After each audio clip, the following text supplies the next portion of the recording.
They say that if you want zero bullshit literature, read the words of men who died early. This is certainly the case when it comes to Itzhak Bentov. As a brilliant inventor who survived Nazi concentration camps and went on to write scientific books inspired with light-hearted humor, this man danced with the very fibers of reality, led by a melody only the curious dare to hear. His work in nuts and bolts tech and obsession with altered states of consciousness caught the attention of the CIA, where he became responsible for an important bulk of the declassified documents that we have all come to pore over. Bentov's work with the CIA involved none less than the mechanics of reality itself. In fact, his specialty was helping people transcend the illusion of physical flesh and bear witness to the infinite nature of the universe for themselves. Despite this incredible resume, the introduction of his magnum opus humbly states that it was inspired by so-called living room talks with friends, as he gracefully referred to himself as a plumber. We all know better now, as this book, Stalking the Wild Pendulum, was released while the resulting CIA documents were still classified. But after his book was written, he went on to describe this information to civilians, and even though he never disclosed his work for the CIA, he had no trouble sharing what he knew with the world. Doing just that, he was on his way to a conference in Cali when he was, quote, killed on May 25th, 1979, as a passenger aboard American Airlines Flight 191 that crashed shortly after takeoff.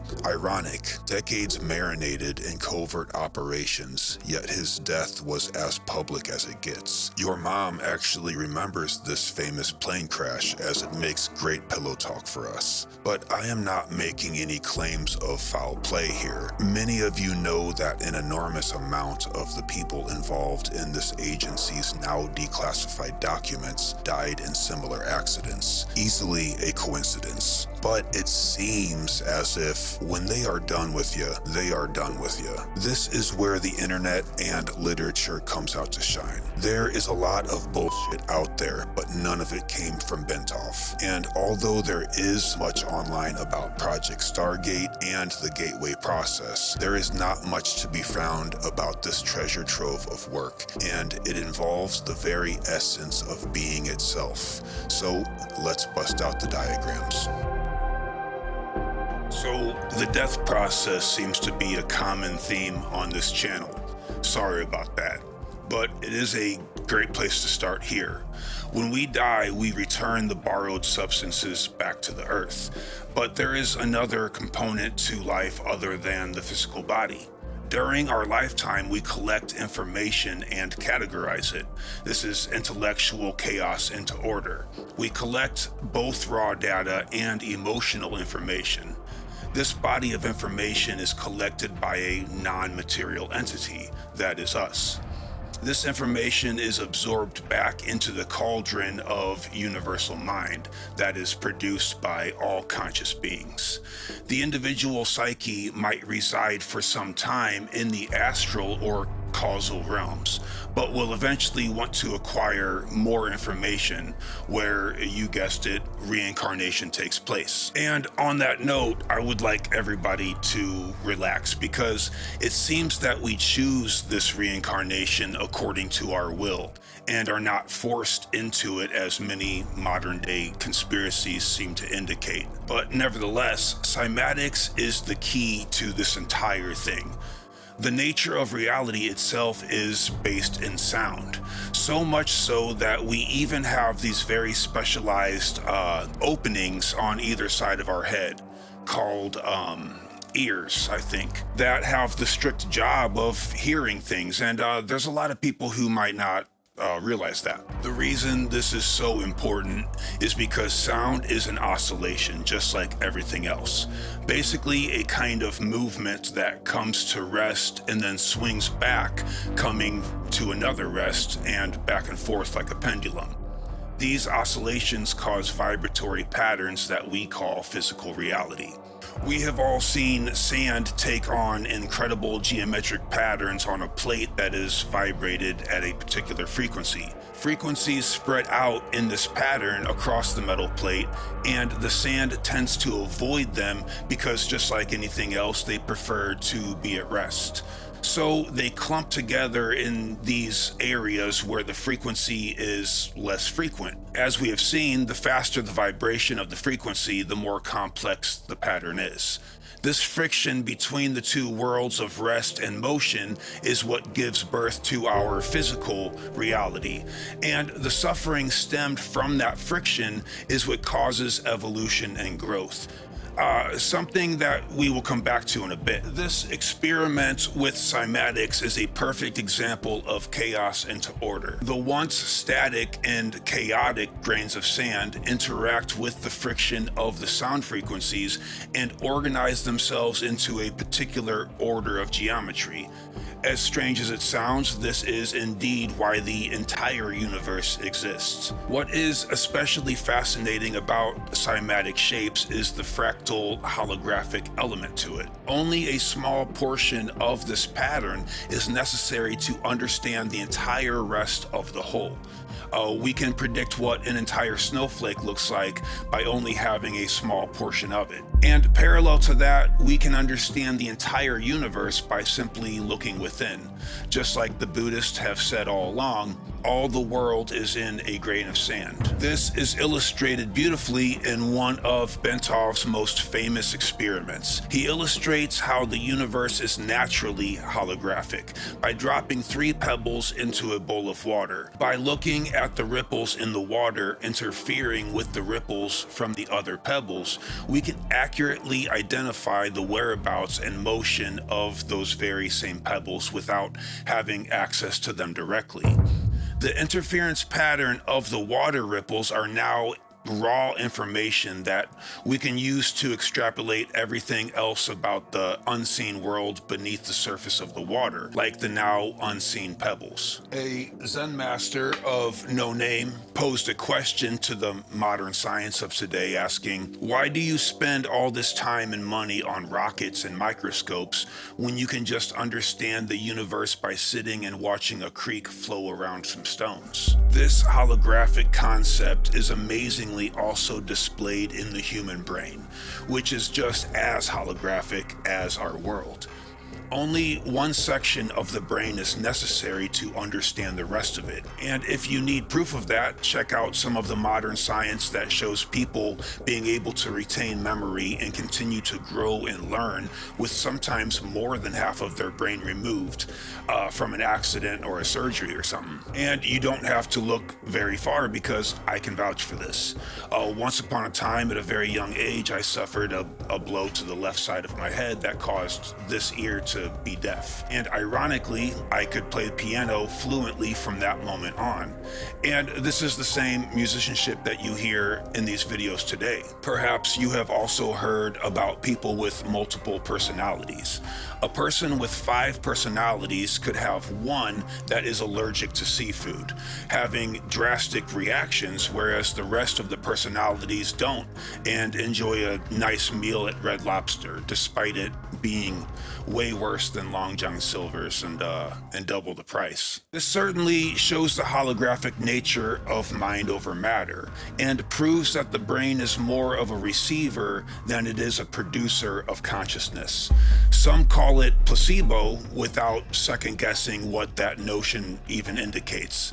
But let's get back to the subject. These oscillations like to be in sync with each other.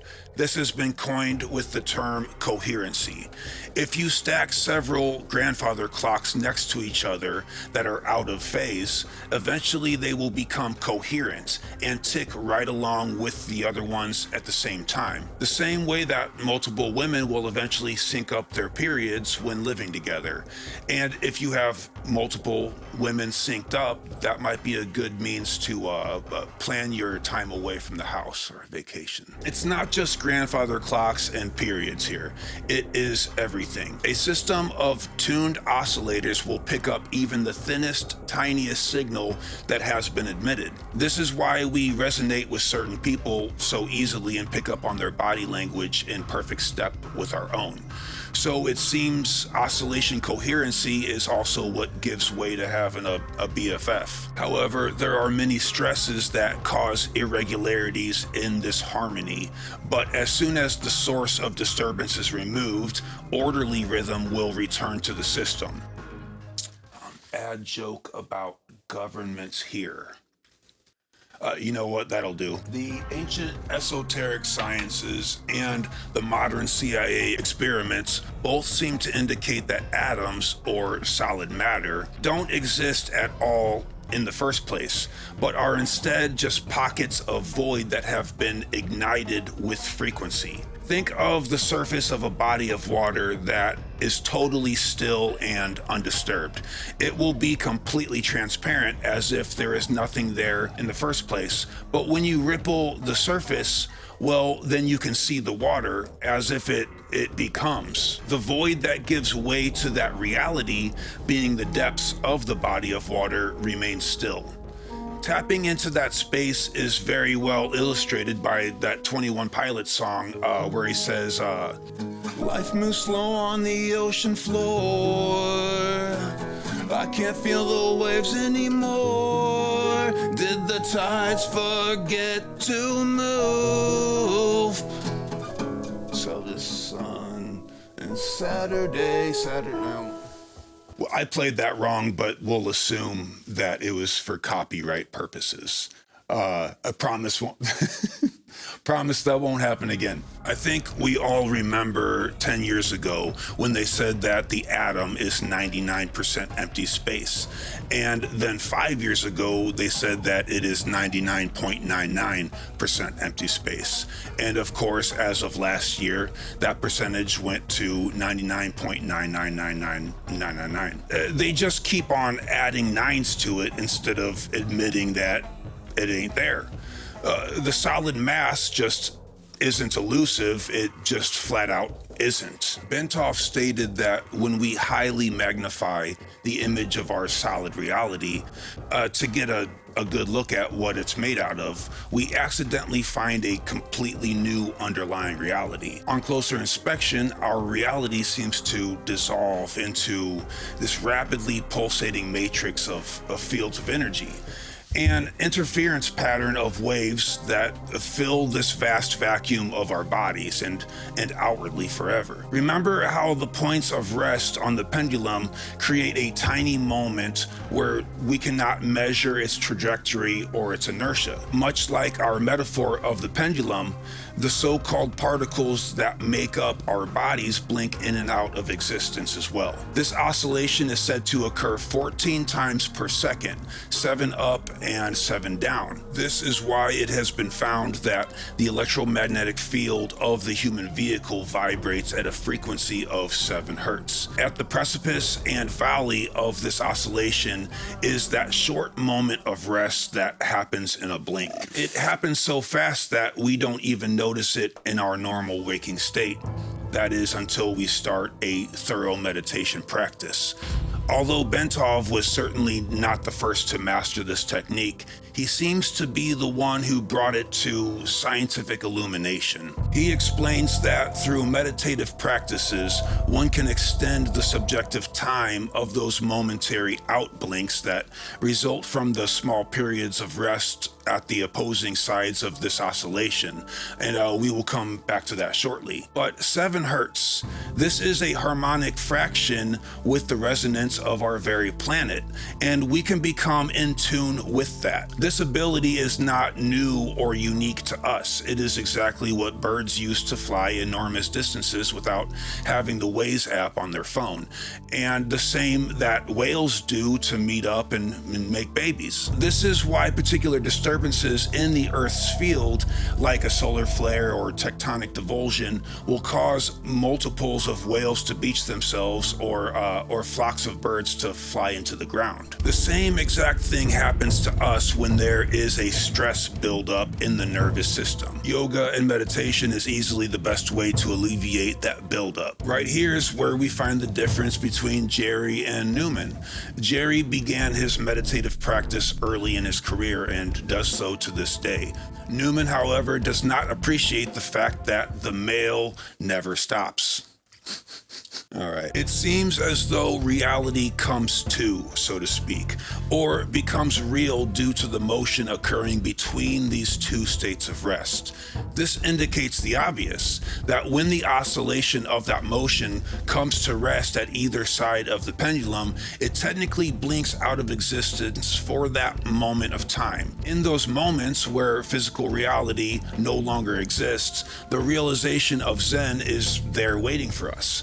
We can tap into those moments of silence and explore much higher states of consciousness. In the book, The Secret Teachings of Tibetan Buddhist Sects, Alexandra David Neal writes, "The tangible world is movement, not a collection of moving objects, but movement itself. There are no objects in movement. It is the movement which constitutes the objects which appear to us. The movement is a continued and infinitely rapid succession of flashes of energy. Objects perceptible to our senses are constituted by a rapid succession of instantaneous events. There are two theories, and both consider the world as movement. One states that the course of this movement, which creates phenomena, is continuous, as the flow of a quiet river seems to us. The other declares that the movement is intermittent and advances by separate flashes of energy, which follow each other at such small intervals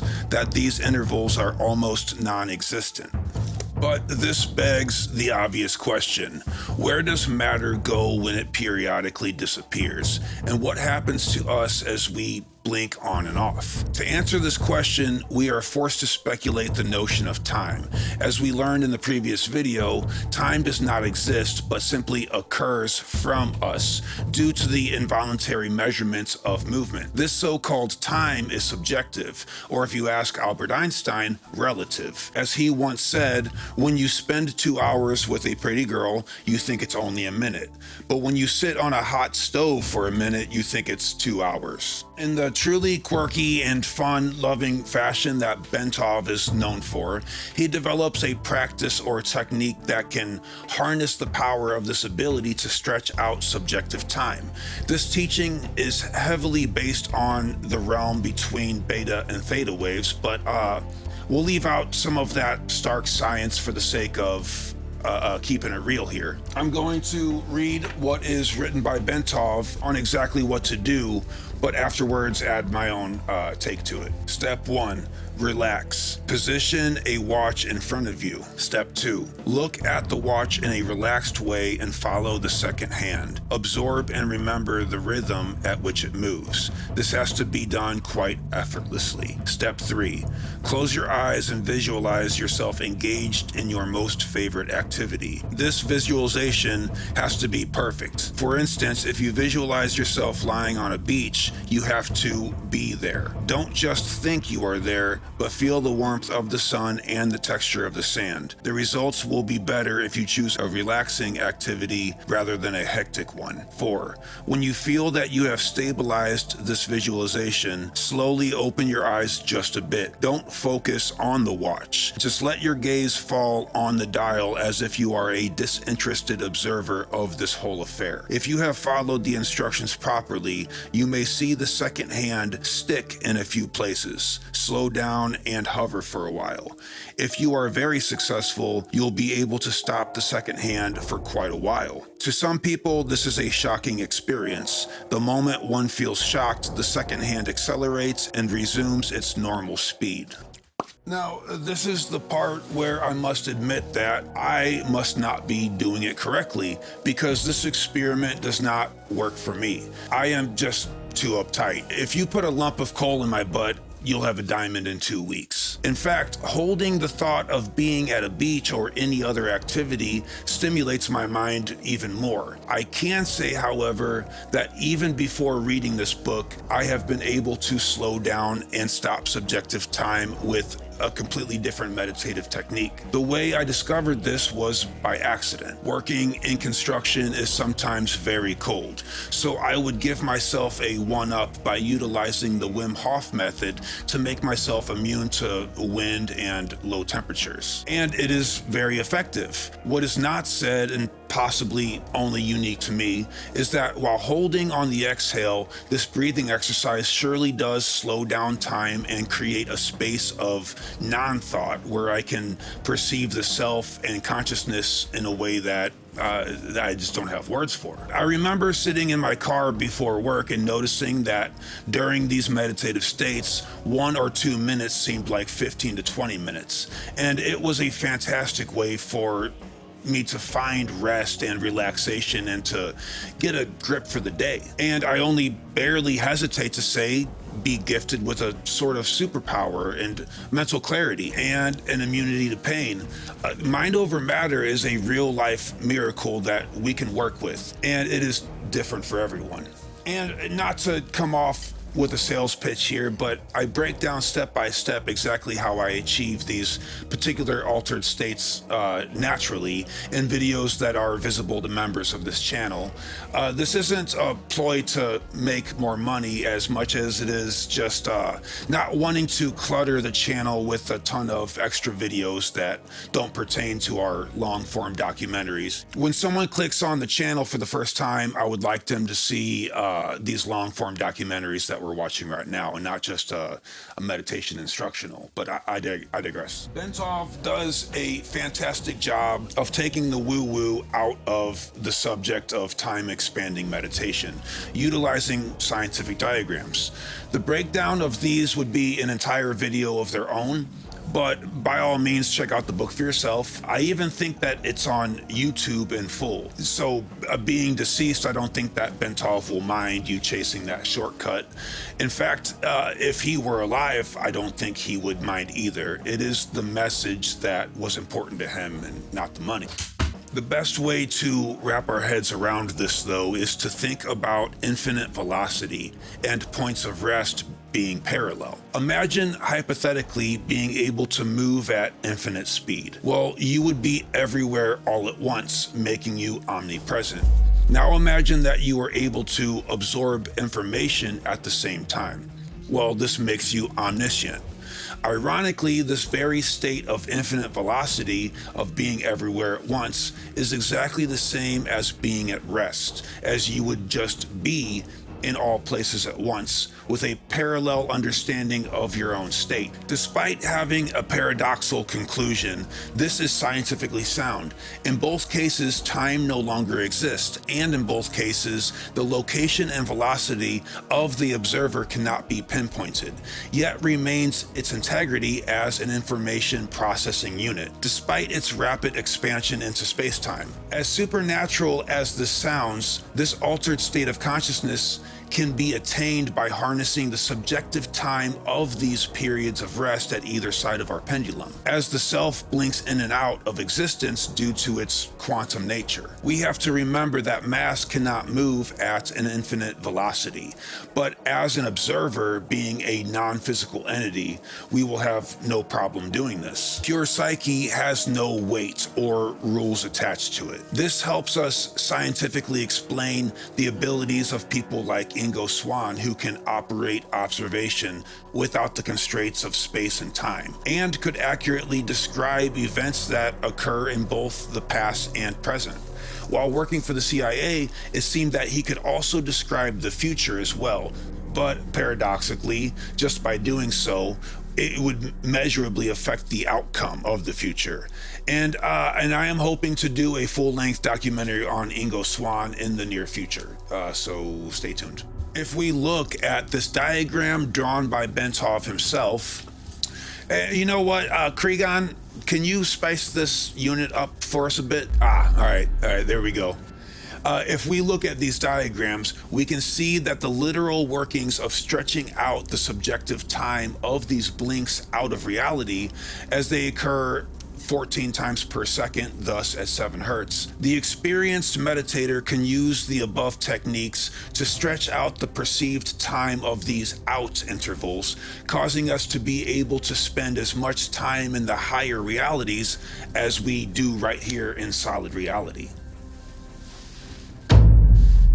By now, you might be thinking that this meditative time dilation is in fact not an altered state of consciousness technically, but it is, so shut up. Consciousness within a biological entity is actually kind of quantifiable.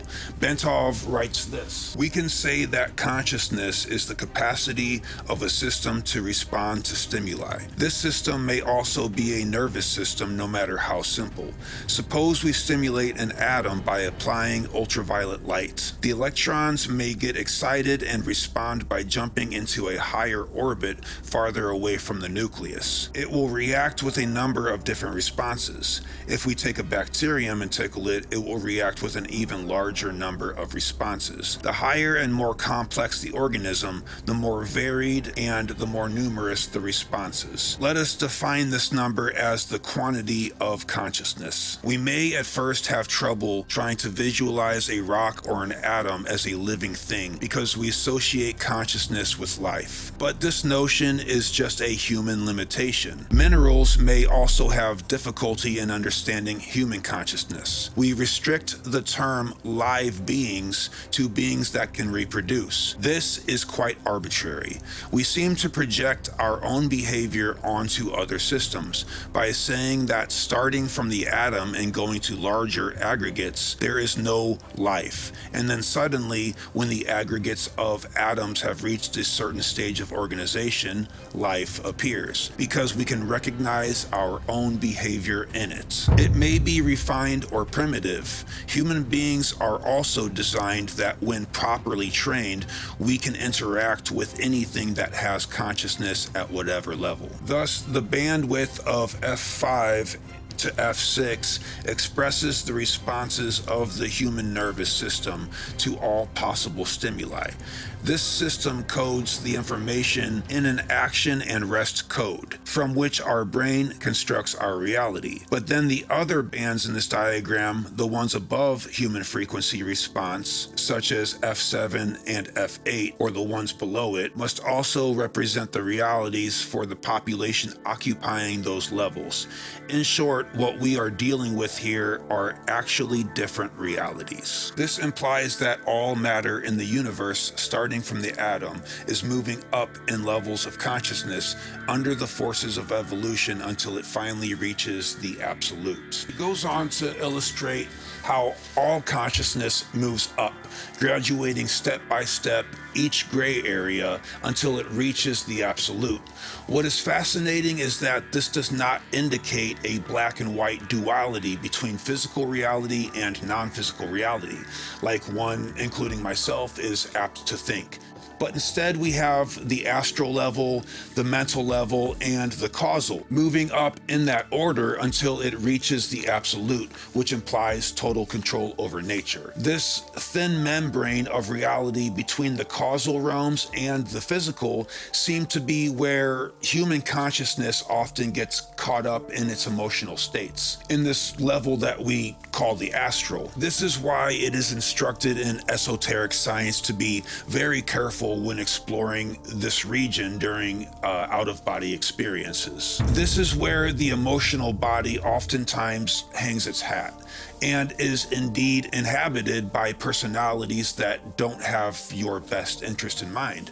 This is kind of like the backstreet, the hood of these reality levels. It is said that emotional turmoil ceases its movement above this realm, entering the causal realities inhabited by creator beings. And get your DMT ready, because the description of these realms will be coming up in the next video. The term absolute, when describing this highest reality of both rest and infinite motion, was coined by the C.I.A. and certainly seems to reflect the ancient concept of Tao. Well, the non-concept, if we're to be clear.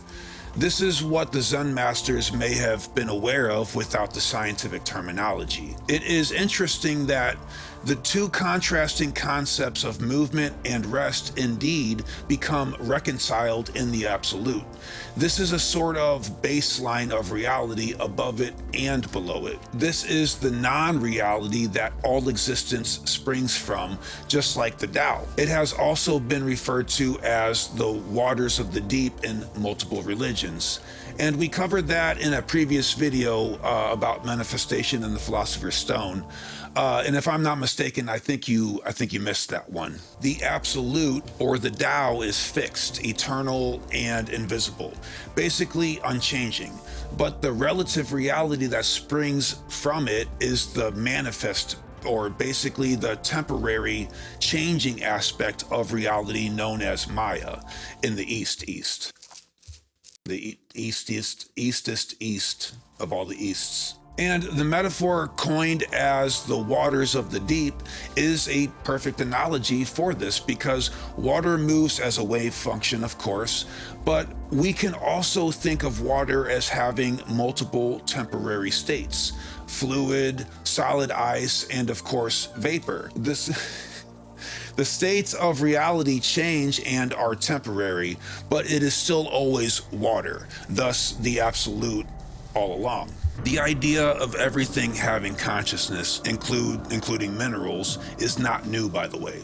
In fact, what is new is the idea that they do not. In many bits of oral tradition known as folklore, especially that of Native American cultures, it is said that everything has a primordial name and a sentience of its own. Everything behaves as a wave in this primordial nature. But the reason we measure things as particles is because that is just the speed at which we are capable of measuring it. Our perception is likened to a frame rate of film. We can only pick up so many bits of information per second, therefore seem to articulate this field of infinity as being blocks or particles. Think of a cartoon that has been drawn. Multiple frozen frames combined together gives the illusion of there being a fluid-like motion. The way we measure reality seems to be just like that, but in the opposite direction. And I'll give you a moment with that one. Slow down on Monday, not a sound on Wednesday. Why does he skip? He skips Tuesday and Thursday. Despite reincarnation being a very touchy subject, if we apply this law of oscillation to our gradient chart of consciousness moving up, it seems that there is indeed a spiraling pendulum of motion that moves up and forward along with the cycle of death and rebirth. If everything in nature and existence follows this same oscillation of cycles, it would only make sense that the concept of death and rebirth follow suit. In fact, given what we have seen today, it would be weirder if it didn't. A rare case where Occam's razor seems to be working in the favor of life after death and rebirth. These levels of consciousness overlap and are different to each person, depending on the sensitivity of their nervous system. This is why we can communicate with animals. Speaking of which, and some better than others. I've met people who can practically talk to horses, and some people are even able to communicate with plants. And then, of course, we have the shamans, which are able to communicate with levels of consciousness in the causal realms above, as opposed to the below, where our eyes are often hypnotically fixed. It's going to make noise if you do that. That's why we have a pop filter, huh? But in these above realities, the human observer overcomes its emotional state, a state that stems back to the animal level of consciousness. Entering this state is where we have extremely high levels of creative output and flow. And the breakdown of this is illustrated in one of our older videos entitled Modern Mystics and Ancient Shaman, where we talk about the art of defocalization. And I think you actually saw that one. So that's cool. Thought is a very coarse and jagged thing that we Thought is a very coarse and jagged thing to have if you think about it, pun intended. It is a process of the brain and not necessarily of the mind. It seems to be the function of the brain to amplify the signal of pure consciousness or the absolute into a useful form of survival, being the thought process and dreams. Evolving past this point surely is the nature of Zen, and is both difficult and easy at the same time. When operating in these uncharted areas of the mind, intuition is surely more reliable than cold logic.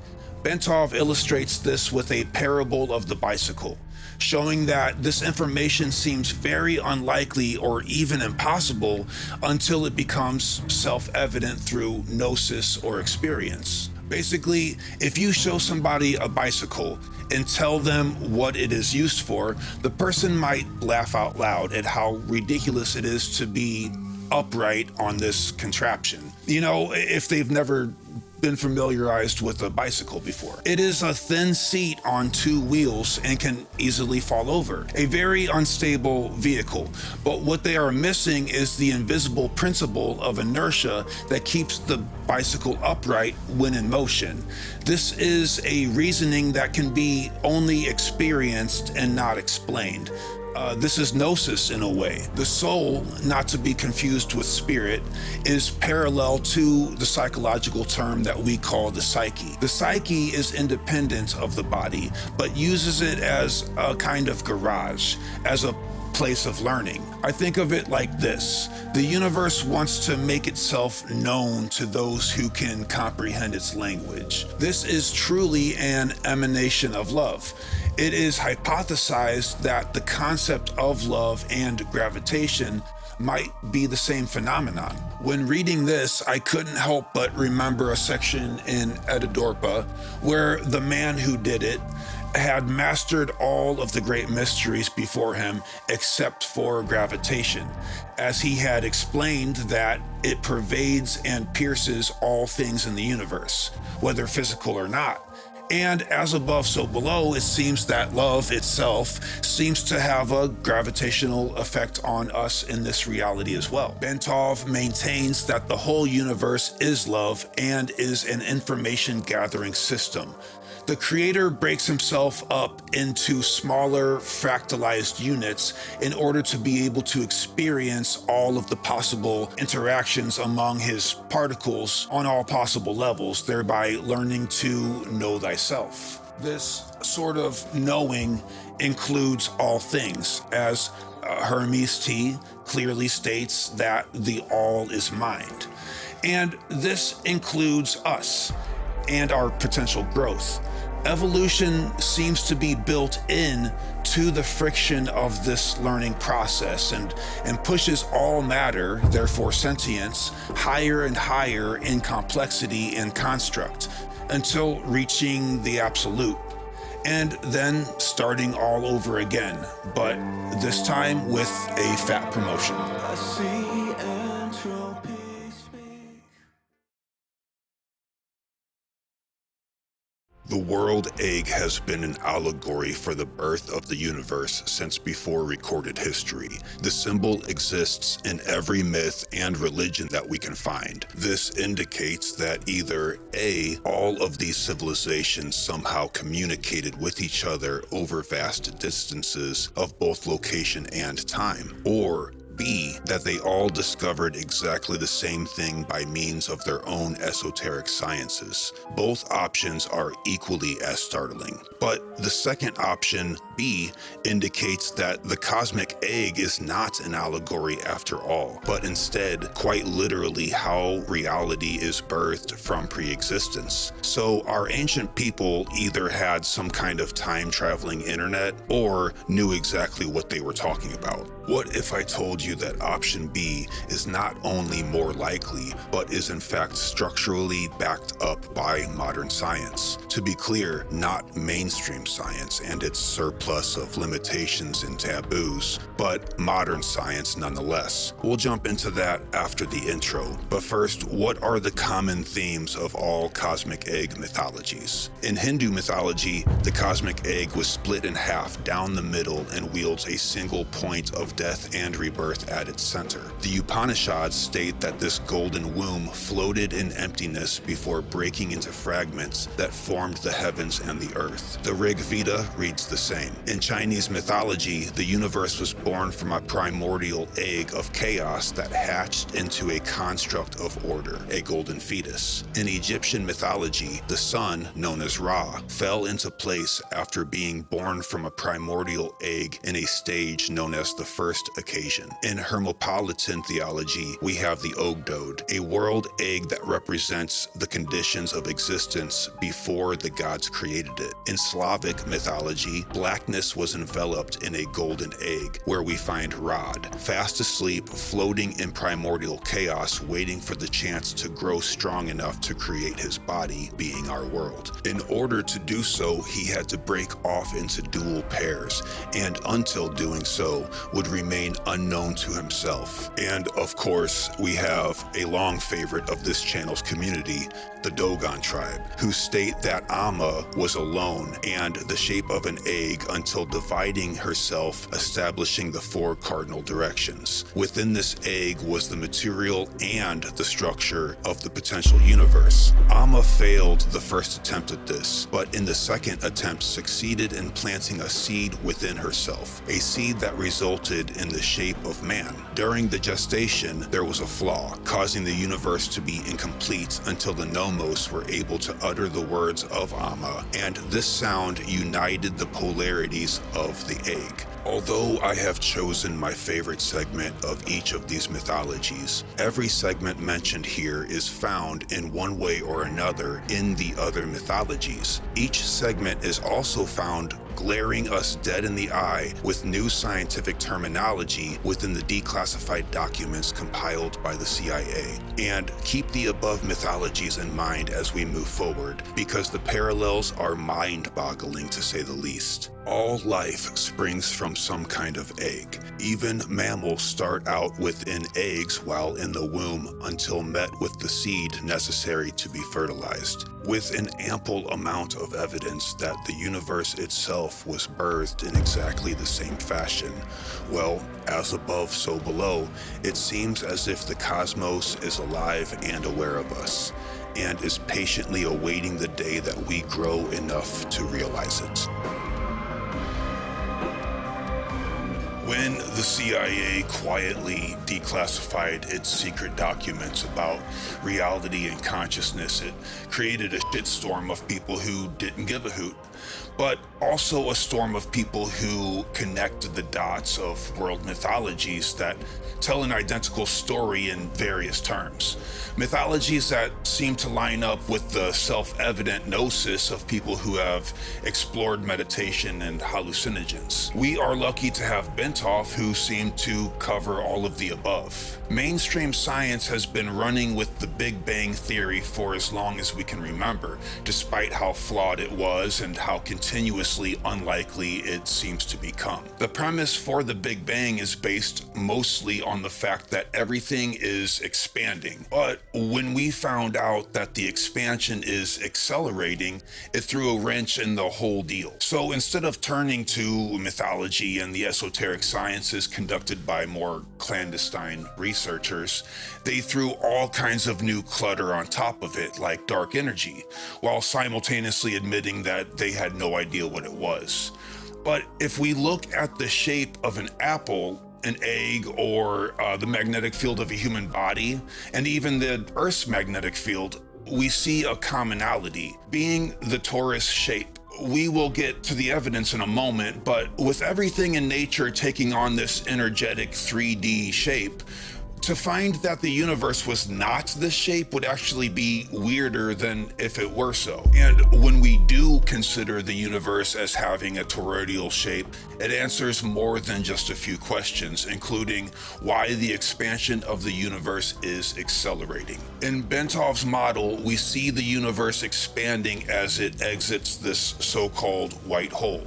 As it drifts around the outer edge or the corner of this toroidal field, and spreads out like a fountain, we can clearly see that an acceleration of spread would take place in exactly the same way that water does if you hold it straight up in the air. This tells us that the accelerated expansion is not only temporary, but will eventually coalesce back into itself at the bottom of the egg and enter into the singularity again, being the other side of the white hole where we have a black hole. This is certainly the original idea of death and rebirth. The cosmic egg mythology of the Finnish diving duck seems to be where the so-called blood flood occurs, or the first sacrifice, so to speak, that is simultaneously the sign of a fresh start, or the union of all mankind. Mainstream science, however, seems to like better the idea of a forever expansion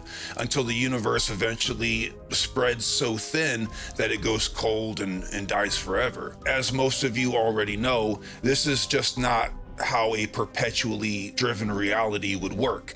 Science of today certainly has a knack for spreading the idea of giving up hope. Let's break down this model. The idea of a white hole being not only the opposite, but in fact the other side of a black hole is, according to Bentov, like that of a quasar. A quasar ejects a luminous jet of matter out of itself, like a laser beam, pretty much opposite of a black hole. Think of the skin of a balloon holding all of the dense air pressure within it. If the skin of the balloon is high in viscosity, poking it with a needle would not cause it to pop, but instead to release the air pressure as a single jet, a single point. The rubber skin of the balloon is like our physical reality, whereas the pressure within is not a component of our usual space-time, but instead a sort of pre-creation, or a stage for the potential unfolding of reality as we know it. This seems to be the very essence of our cosmic egg mythology, an omelet, if you will. An omelet.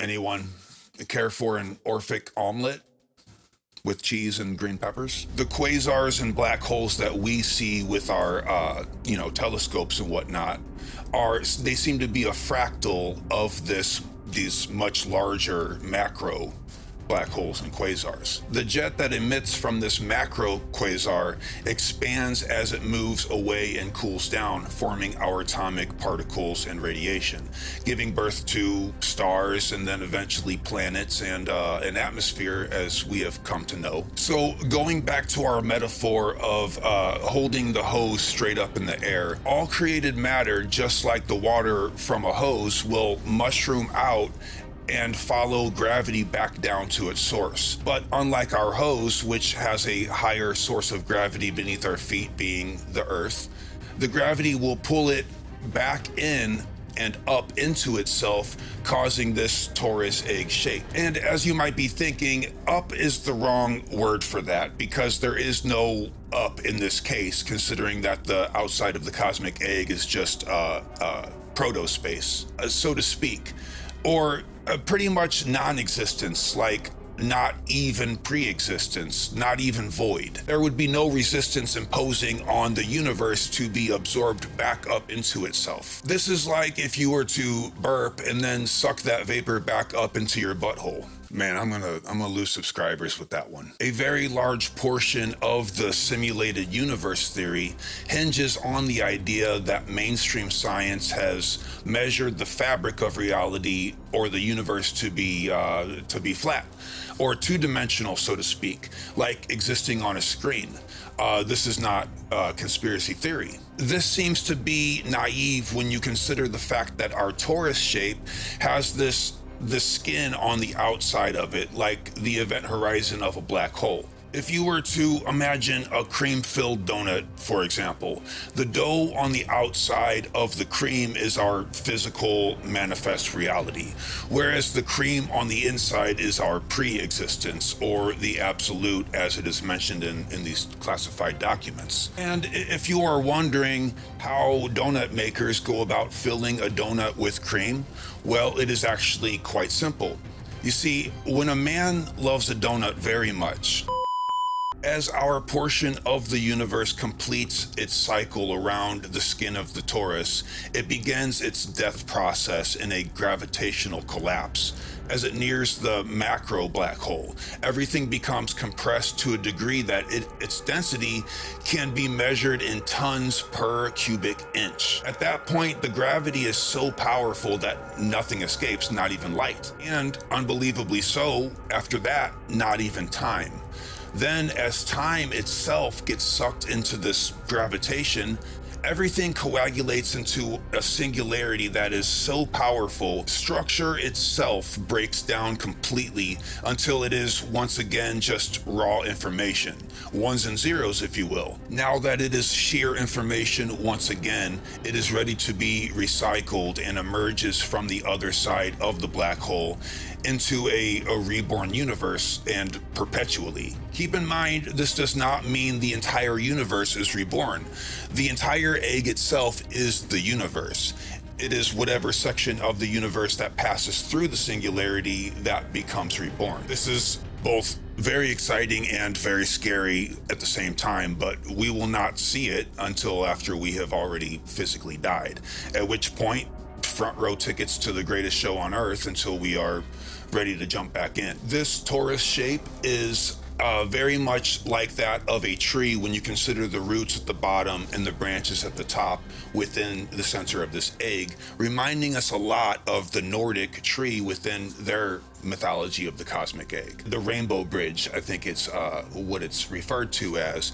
And this death and rebirth, or destruction and order, reminds us a lot of the Hindu mythology. We have the Brahma, which seems to be the white hole. We have Vishnu, which seems to be the torus shape itself, the skin, or as it's referred to as the maintaining of reality. And then, of course, Shiva up in the butthole of this torus shape being the construction, the blood flood, so to speak.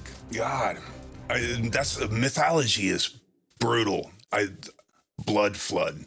I'm gonna make a metal song called Blood Flood. Maybe it'll be at the end of this video. As above, so below, it seems everything from us and all the way to the universe itself, indeed, is undergoing a continuous process of death and rebirth. Nothing in the universe is stagnant. The end and the beginning are exactly the same thing, like a yin and yang. And this yin and yang is helpfully so exactly how the mythology of the cosmic egg is illustrated in Chinese mythology, as it was said that Pangu emerged from the egg, splitting it into two halves. One half was the earth, representing physical matter, of course, and the other half was the sky, of course, representing the unmanifest potential reality. As Pangu grew taller, the sky and the earth grew thicker and were separated further. And when Pangu died or cooled down, he became the stars and the earth. And I mean, go ahead and hold that right up against this new scientific method of the universe. It really holds water. In a great interview with Neil deGrasse Tyson, he recently expressed lamentation over the fact that the universe is expanding so fast that our ancestors will not be able to see the cosmos from Earth like we do. His point, being poetic, points out that if they are going to miss out on that, what has there been before us that we indeed are missing out on now? But he seems to be ignoring the notion that it's going to come right back in this continuous cycle, making me wonder if he is either ignoring these new findings, ancient findings, or is simply not allowed to delve into this particular research, considering that it was classified once upon a time. I don't know. But if you ask me, Real scientists shouldn't ignore data just because it was a secret years ago.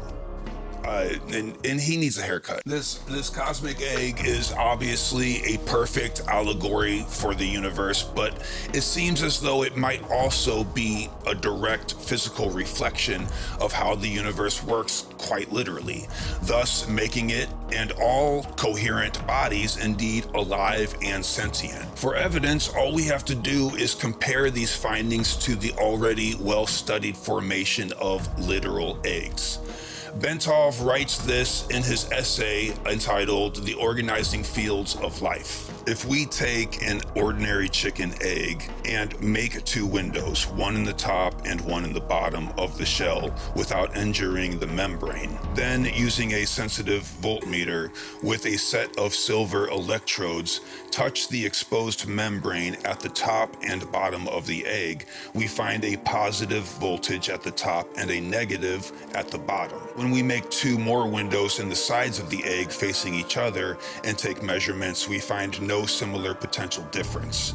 This indicates that there is an electrical field present along the long axis of the egg, which then has to turn back over itself as shown. This behavior has been shown to be true in seaweed eggs, frog eggs, seeds, etc. This cross shape between the top and bottom of the egg and one going across reminds us a lot of the Dogon mythology, who's got easily the best mythology of the cosmic egg, as they do many other notions of mythology. But this cross shape is represented in Dogon mythology as the collarbones of Amma being fused together, creating these four directions, so to speak, in a two-dimensional format. This was shown by Harold Saxton Burr, professor of anatomy at Yale University in 1972. These fields seem to be penetrating and surrounding living tissue. It has also been shown that the spine of a tadpole within a frog egg lines up along the axis of this potential field in the egg. I suggest that the shape of the electrical field governing the development and the form of living beings is mirrored in the shape of the universe. Here we have another example of a form on the micro scale appearing after many hierarchies of size on the macro scale. Burr calls these the organizing fields, claiming that they come first, guiding the atoms and molecules of the growing organism into its proper form. What he is saying is that an electromagnetic hologram that changes with time makes up a mold, and matter eventually fills up that mold, giving rise to a tangible body. It is the first work actually confirming that our matter is held together by a four-dimensional interference pattern. If this is the case, then our planet must be a very large being, and the sun an even larger one. He goes on to say that the consciousness of the earth might be a temporary consciousness just like that of the human being, and the same as the sun, all of which seem to be granted a temporary consciousness by a primordial first cause hatched from this cosmic egg, so to speak, or a creator, if you want to use that word. In our previous video, we found that a state of infinite velocity is the same as a state of complete rest. In this way, the human consciousness is able to observe the absolute. This state of infinite velocity and complete rest is exactly what we see here in the nucleus of our cosmic egg, being the singularity of the black and white hole together, which by now we can see that they are not literal holes, but are still in need of some kind of vocabulary to attempt to describe it. Futile, but necessary. But this is where the creator beings seem to be needing a futile description as well. At this point in the video, it is important to point out that just like the laws of physics and matter break down at this point, well, so do words. But words is all we have to bring these things to elimination. Well, we got the diagrams too, but it's important to utilize the mind's eye to read between the lines where words seem to fail us, and where words fail us is where our gnosis comes to shine. By all means, consult with your own truth when we dive this deep. Nothing else external can be more helpful, no matter where it comes from. Like the Buddha said, reject anything I say if it doesn't line up with your own core truth. About this creator stuff, the declassified documents seem to indicate that an enormous consciousness is attempting to separate itself from the continuum so that it can start acting. It has become an entity despite still existing at the point of rest on our pendulum that we described in last week's video. It describes the creator as needing to settle down and create blueprints for what it wants to do with his body being the universe itself. It realizes that it has to create a consciousness equal to himself, potentially, in order to fundamentally understand what it is. And again, lining up perfectly with the mythology at the beginning of our video, it floats in the absolute until it has gathered enough information to do so, to become, to manifest. It needs the duality of itself to see itself. This is where it gets scary as we turn to mythology. In almost all of the oral traditions concerning the universal egg, it is said that before the egg hatches, thus splitting into two, it floats in a great void or some kind of waters of the deep until it has the nourishment needed to hatch. The parallels of the ancient times and the science we have in front of us here today are so eerily parallel that it keeps me up at night. This is why I gotta blurt all this shit out on video. We are truly just now rediscovering the wisdom of the ancients, lest we forget. And it doesn't just stop with mythological parallels. This concept fires a straight shot right into religion concerning morality. Bentov's documents state that this creator utilizes the duality of good and evil as a catalyst to speed up the interactions of evolution. The term good represents the knowledge of its universal laws. The term evil represents the ignorance of those same laws. In other words, being in harmony with these natural laws help produce an escalation in evolution, and anything that slows down that process is considered to be evil. But you need both. Just like the Zen masters have maintained all along, the creator walks the middle path. This primordial first cause manages to use both good and evil as friction in order to fuel the flame of constant perpetual evolution. The more evolved the creature, the greater its free will becomes, until eventually becoming a sort of co-creator. And I mean, go ahead and bust out any religious book that you got and tell me that this isn't the main theme. A frequent viewer of this channel is probably well aware of Carl Jung's great and highly misunderstood work entitled Answer to Job. Although impossible to summarize, it can be said that Carl wanted to indicate that the suffering of Job was meant to ignite and further along the consciousness of his creator. This notion was extremely controversial, especially at the time. But keeping that in mind, let's check out what Bentov has to say about what seems to be a very parallel notion here. At the beginning, the creator watches with aloof amusement as his creatures go through the events. However, somewhere down the path of evolution, consciousness will arise that will draw his attention. These will be creatures who not only contemplate themselves, but start contemplating him. When a creature has reached a level of development at which he understands his real makeup and perceives that thou art that, then he becomes self-realized. Henceforth, he will watch himself act within that scheme, but at the same time remain separate from his actions. This is analogous to the way that the creator operates, acting, but at the same time remaining separate and uninvolved in the action. The creator will set aside such a unit of consciousness and say to him, "Here, do this."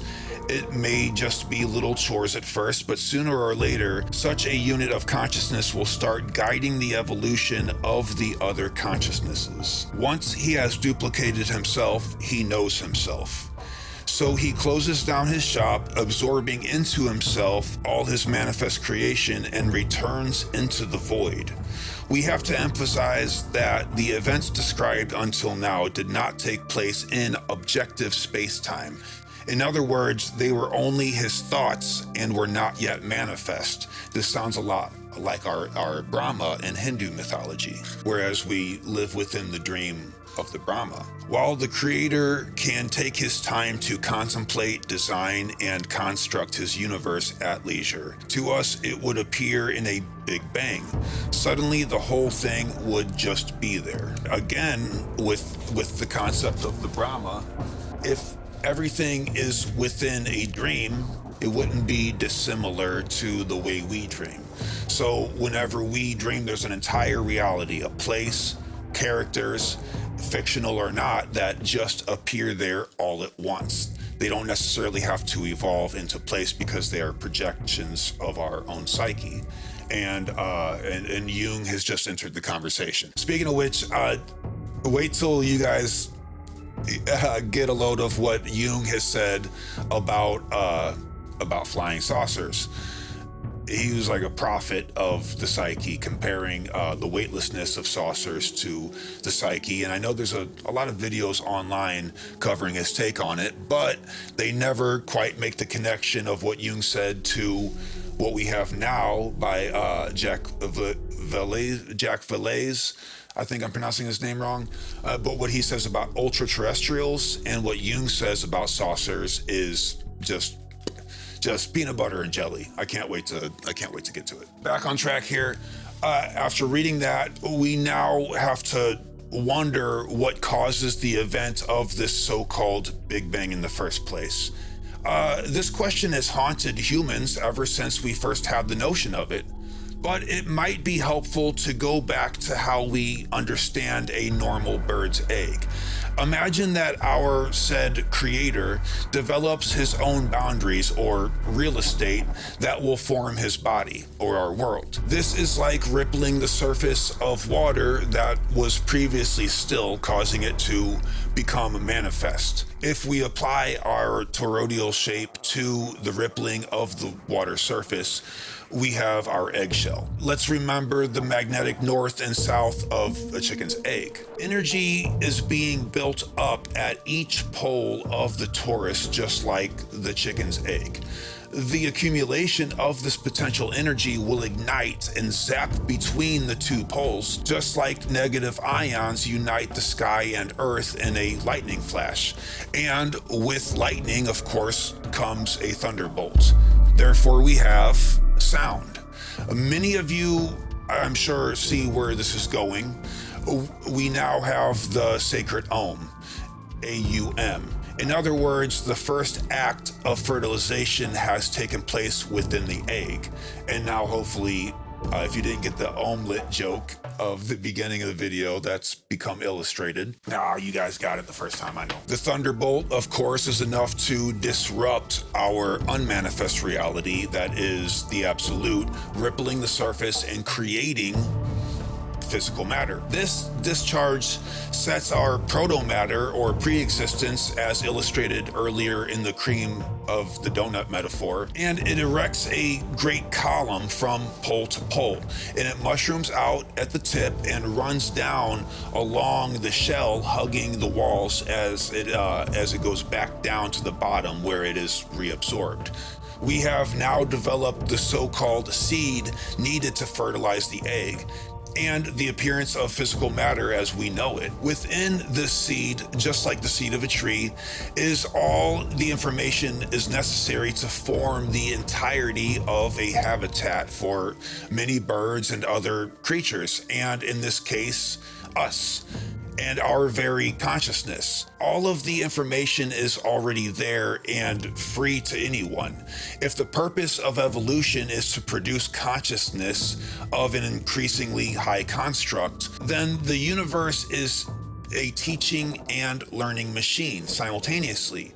Its purpose is to know itself, possibly through us. This is where Bentov drops us a little hint, where he says, study the micro and you'll find the macro reflected in it. In other words, if we study ourselves thoroughly, we will find the Creator there waiting for us. I realize that theme is reoccurring on this channel, but it bears repeating. Probably the most important thing, period. The archetype of the cosmic egg is illustrated over and over again with a serpent coiled around it. This reminds me of the words of Christ, who encouraged his disciples to, quote, be wise as serpents. The serpent has enveloped the entire egg and now has two choices. It can crack the egg now and enjoy a minuscule meal. This is instant gratification. Or he can hold on for a moment and continue to warm the egg until it is ready to hatch on its own. And with a little patience and a lot of sacrifice, the reward of the latter is where we find the real fruit. You are this serpent. We are. And like I have saying before, you should bear the serpent with the fruit that you have won. Let me fade away. I know there's more than only black and space. Let me fade away.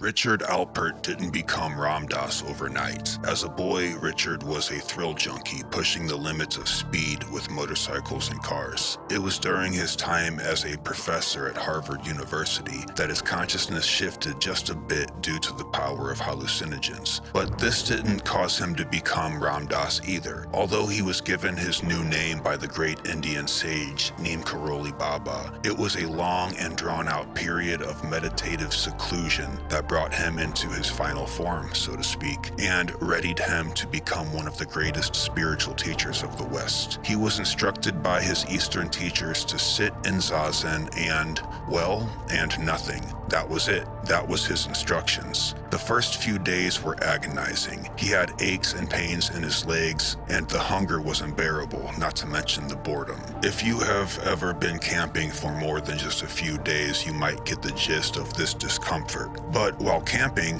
one might go fishing and have some snacks by a fire or even some books to read under the stars. Imagine throwing all of that out and only having one thing to interact with, your own consciousness. You see, in our everyday, normal waking state, it is external things that bring us temporary sensations of joy. A funny show will bring us laughs, some sweatpants to bring us comfort, and some macaroni casserole to satisfy our more gluttonous sensations. Sounds like a perfect evening, but once it comes and then goes, you are left with nothing. But if we have learned anything about duality, it seems that the other side of that nothing must be its opposite, because when we flip it over, it turns out that we find everything. The mind takes care of itself, whether it has a body or not, residing in a state of bliss. While existing in the pain body, we certainly have a hard time discovering that state of place. So until we are able to reach that point, we are depending on the brain. The brain is going to produce chemicals of joy whether we feed it or not. Oxytocin, dopamine, serotonin are all going to fire off as part of your body's natural cycle, especially if we don't get in its way with a myriad of desires and distractions. But when you let the brain produce these chemicals on their own without external pleasures, it becomes a different kind of joy. In fact, it becomes something a couple steps above joy that we call bliss. Happiness without depending on anything to source that happiness has been called for thousands of years the state of nirvana. The best way to make an allegory of a state is to illustrate it as a place. What happens when we visit that place? And when doing so, what will our conversations be like with its inhabitants? And more importantly, how can a normal everyday person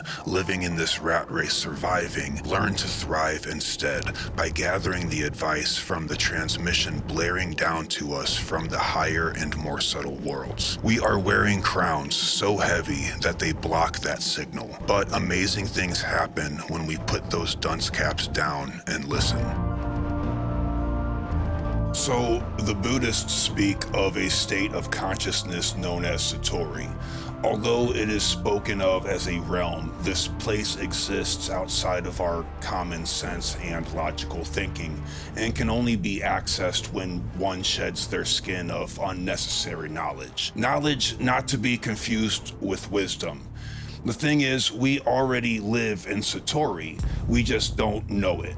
We have been strictly trained by a survival mode of biological well-being to depend on physical senses. But longtime meditators have been studied under EKG machines and emit what are called theta waves at a staggering rate between 4 and 8 cycles per second. Once science has reluctantly forfeited its stubborn nature due to these things having facts backing them up now, they of course will have some questions. And the answers are clear and consistent across the board. The meditators will have a plethora of downloads from the subtle above worlds in the form of symbolic images and even helpful voices. I say helpful because we are referring to experienced meditators in this case. However, it has been recorded that many people will receive these transmissions unexpectedly in different cases, including that of schizophrenia and whatnot. When unprepared, sometimes these downloads can be alarming and even severely disturbing at times. The words to invent as a verb has a Latin derivation, invenire, which loosely means to happen upon or to come across, indicating that the origin of this word means that a person is not necessarily creating from their own sheer will, but instead receiving ideas from an outside source, reminding us of the phrase, people don't have ideas, ideas have people. Indeed, it seems that a aha moment is often derived from being in the right mindset, or in other words, being available for the ideas to come across to you. When Tyler Joseph of 21 Pilots was asked how he comes up with his songs, he frankly stated that he didn't know. He enters the studio to write and record, and the music and lyrics seem to fall out of him. When I hear this, it makes me think that he is like a radio beacon or a transducer that picks up these wonderful tunes, and the resulting songs are able to come to life through him as opposed to from him. I could list a page of comedians who state that their best closing jokes come to them out of the blue when they are in the right mindset. And, a fun fact about this channel, our subject here is the untold. So of course we will never run out of material or be short on ideas, but I never record an episode until I tap into this state and consult with it, so to speak. I'll finish a solid draft of notes to speak from, and then hit the tub to float and do the now famous Wim Hof breathing meditation. While holding on the exhale, I clear my mind and attempt to not think about the coming video. And then something, call it whatever you want, will insert its own 2 cents here and there throughout my own work. It happens every time now. And sometimes the dramatic mic drop one-liners at the end of these videos is owed strictly to this kind of transmission. Sir Francis Bacon would proudly say, reality only presents itself when we look past the world of the senses, which alone provide us with realities. Earlier to this, the way of knowing that supersedes our normal senses and knowledge was called gnosis. Basically, reading, listening, and study only gets you so far. A book is a wonderful tool to gather information, but a thorough understanding only comes when the reader reflects that information onto his own personal experience and can then read between the lines, so to speak. Friedrich August Kekule is credited with the origin of our modern chemistry of today by means of his painstaking work in the laboratory. But what we are not told about is his own confession that his work came to him in the form of imagery while he was half asleep. His famous quote, "Gentlemen, let us learn to dream," can still be found in his report to the German Chemical Society today. There are many other accounts like this, including one of my favorite, the fact that the DNA helix was seen in a vision induced by LSD before it ever made its way to scientific faction. We covered that in a previous episode. And not to beat a dead horse here, because I've said it several times, but Nikola Tesla pretty much invented our world and credits his information to tapping into the Akashic field. In a book called The Reflexive Universe, The Evolution of Consciousness, is the story of Larry Bell, who invented the helicopter. It says, read first red tab. Oh, that was a dumb joke. During a 19-year-long effort to crack the problem of stabilizing the rotary wing, Jung came to the point where he was sure he was getting close to the solution. Why? Quote, because I had a creepy feeling, he recalls. It was as if I were walking around a corner and expecting something to happen. Even the slightest sound made me jumpy. The first time it occurred, the air felt super saturated. I was so sure my idea was going to work that I asked my patent attorney to witness the first flight. And there's your helicopters. Bentov describes this funny feeling as coming from a universal mind, a mind that contains any knowledge a person desires as long as their psyche is prepared to receive it. And yes, I realize that Bentov has been mentioned in the last 3 videos. I go through phases, okay? And to any haters, I'd like to add that Bentov, Itzhak Bentov, Carl Jung, Bentov, chicken Caesar salad, didn't kill himself. Like I mentioned earlier, Bentov would float in the tub too, by the way, except he would scribble notes onto Post-it notes and stick them to the walls of his shower. He didn't have the voice to text on the notepad, on his landline telephone. So he wrote his spontaneous ideas on Post-its and stuck them to the shower. Begging the question for real though, how did he get them to stick to the walls of the shower with all the steam?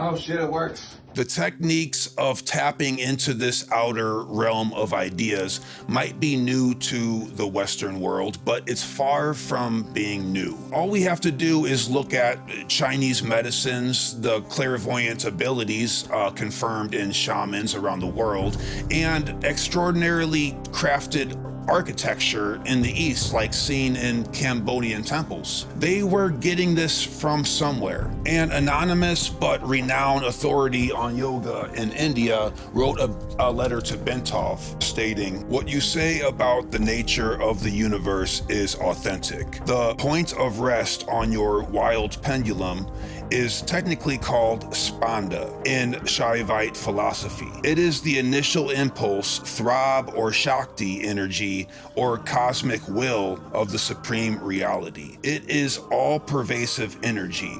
What you call the off state of consciousness is called samadhi, or the superconscious state in the language of yoga. It is true that instantaneous communication throughout the universe is possible. The ultimate reality of supreme consciousness is beyond the limitations of time. Empirical time or objective time has no meaning in that state." Meister Eckhart is quoted as saying, "The eye by which I see God is the same eye by which God sees me." He got into a lot of trouble with the Pope over that one, and that is very interesting. Very much like governments, the big religious organizations also don't want you to know the truth. They want to give you whatever it is that they feel like you deserve having. If you don't believe me about that kind of corruption in the church, check out the story of William Tyndale. In 1536, he became the first to translate the Bible into English so we could all read it and wouldn't have to depend on the priests. The bishops thanked him for taking all that work off of their plates by literally strangling him and then burning his body to ashes. And a side note, burning people who wanted to help others was common back then, but strangling a man, that is by all means meant to be personal. Back to these downloads though. Doing this on purpose involves bringing the mind to a still, which amplifies the synchronization of alpha waves and theta in the brain. Even though this happens spontaneously from time to time, it goes to show that it can be done with intention. But sitting, floating, and meditating is not necessarily the only way to go. These downloads can be achieved while in the flow state, when someone is in the zone, so to speak. In the East, this is known as Wu Wei. We covered that a few videos ago. But to summarize, the state of Wu Wei involves doing work seamlessly without effort, kind of letting the creative energy fall out of you in the same way that we mentioned the songwriting process of 21 Pilots. Whatever comes out, and if you trust the process enough, it comes out good. This can also be seen as what I have referred to as walking meditation. We don't leave this state of mind on the mat whenever we get up. We take it with us. And the difference can be noticed when you realize that you are acting instead of reacting. To act is to do things that change the world around you for the better, and to react is closer to the fight or flight response, and in a way stems from a place of insecurity and weakness in the psyche. Receiving information in the form of ideas from so-called other realms seems like some kind of sci-fi to the Western mind, but if we can rest in the concept of the universe and the human mind being holographic, therefore one and the same, this notion is actually not that weird. The widely mispronounced Buddhist manuscript, the Avatamsaka Sutra, states, "In the heaven of Indra, there is said to be a network of pearls, so arranged that if you look at one, you see all of the others reflected in it. And if you move into any part of it, you set off the sound of bells that ring through every part of the network, through every part of reality. In the same way, each person, each object in the world is not merely itself, but involves every other person and object, and in fact, on one level, is every other person and object." When we read that, we might think of what the tangible world of a video game is made out of. The car that you just crashed into a prostitute is made of the same coding as the cop that you just stole a gun from in GTA or whatever. Your all's video games are outrageous, by the way. I had a really fast rodent and a stoned plumber. Well, we had Sub-Zero and Reptile too, though. You remember Goro? It has nothing to do with the video, but man, that shit was rad. Basically, we are just a reflection of everything else. So next time you hear someone claim that a person is literally Hitler, well, existentially speaking, they are kind of correct. I think the pendulum is swinging us out of that phase now, though, if my observations are correct. This concept can be seen in the idea of the monad expressed by the 17th century philosophers. The same as Indra's net, a monad cannot change its form without having an effect on everything else. The same is depicted in Kabbalistic lore as well in the symbol of the Aleph. Aleph. Might be Aleph. Let me know. In this infinite dance of space-time, an Aleph is a point that contains the reflection of all other possible points. So in this sort of hologrammatic Buddhist monastic, Kabbalistic, Bentovian universe, there is just nothing that is private in the collective unconscious. You might have your secrets now in this world, but in the above realms, there is no barriers. Now is always a good time to become an honest and authentic person. I'm looking in your direction, Sean. And Bill. As Alan Watts brilliantly says, you are under no obligation to be the same person that you were 5 minutes ago. And as Bentov surely reflects, we don't have to take any of this seriously. You might as well laugh yourself into the truth. We might not be able to see these higher grounds with our five senses, but we certainly cannot dismiss them either. It is constantly trickling down and affecting our reality down here, whether we like it or not. So we might as well learn to harness it the best we can. These abstract realities are very much the seed of what occurs in our everyday waking state. By coming closer to understanding these higher worlds, we can influence events on this level by means of shaping our own character. Your character then becomes the pebble from the higher realm that is dropped into the waters of this physical world.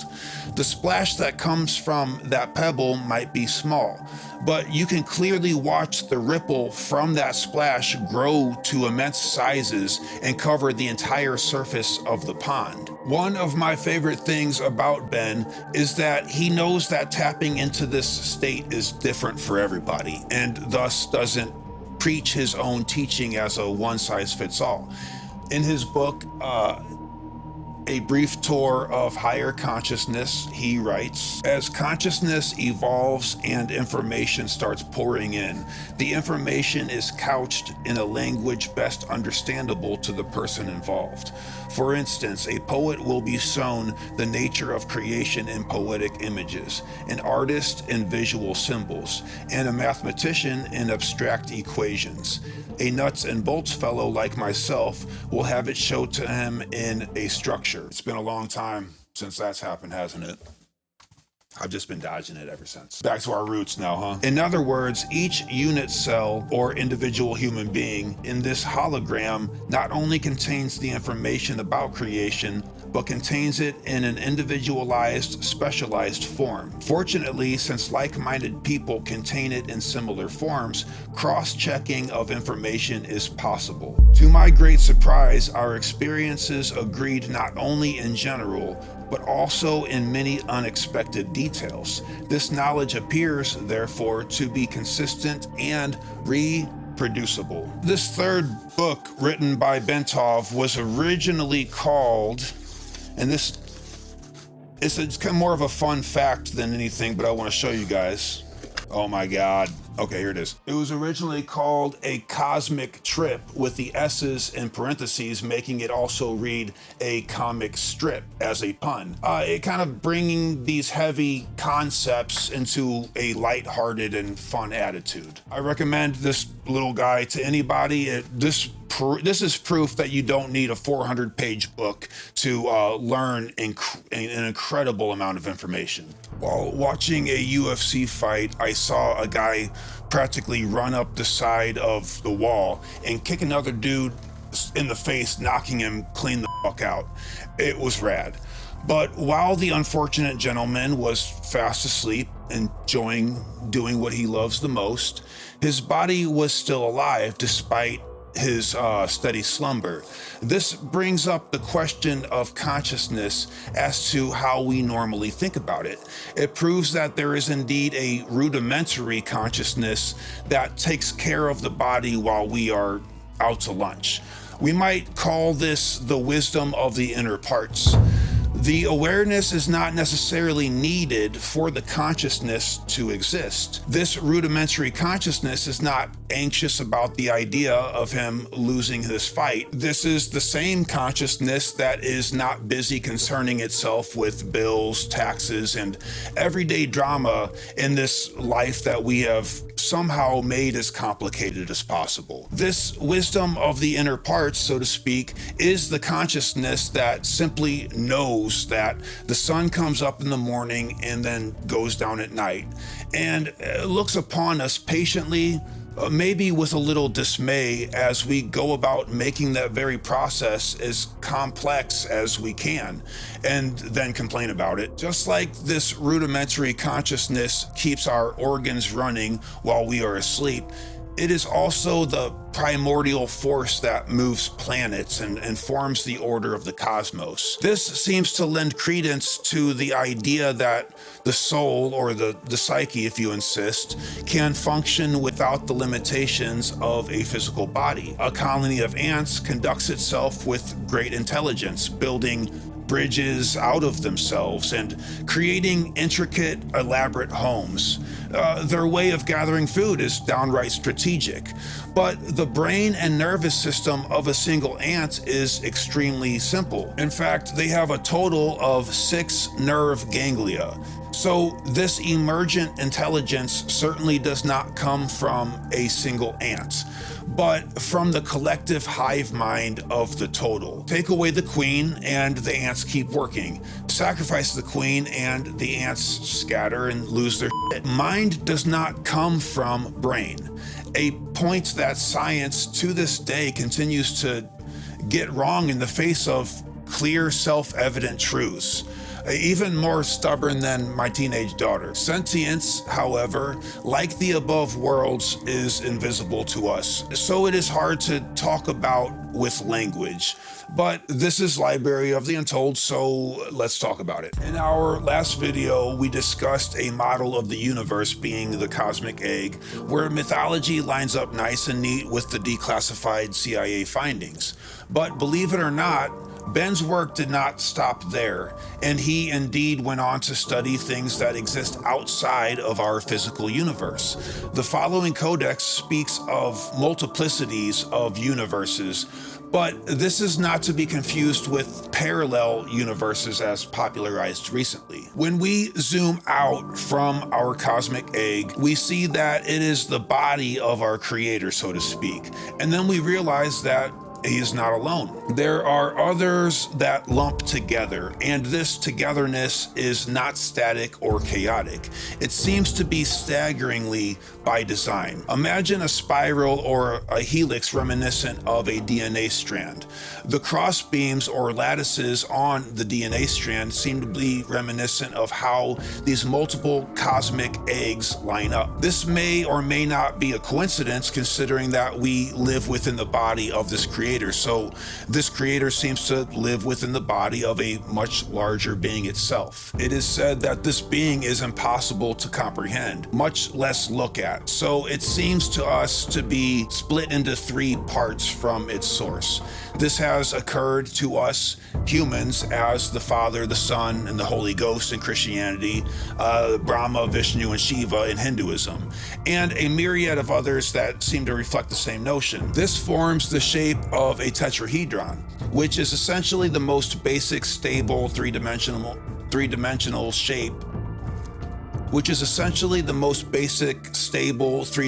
shape possible in physical reality.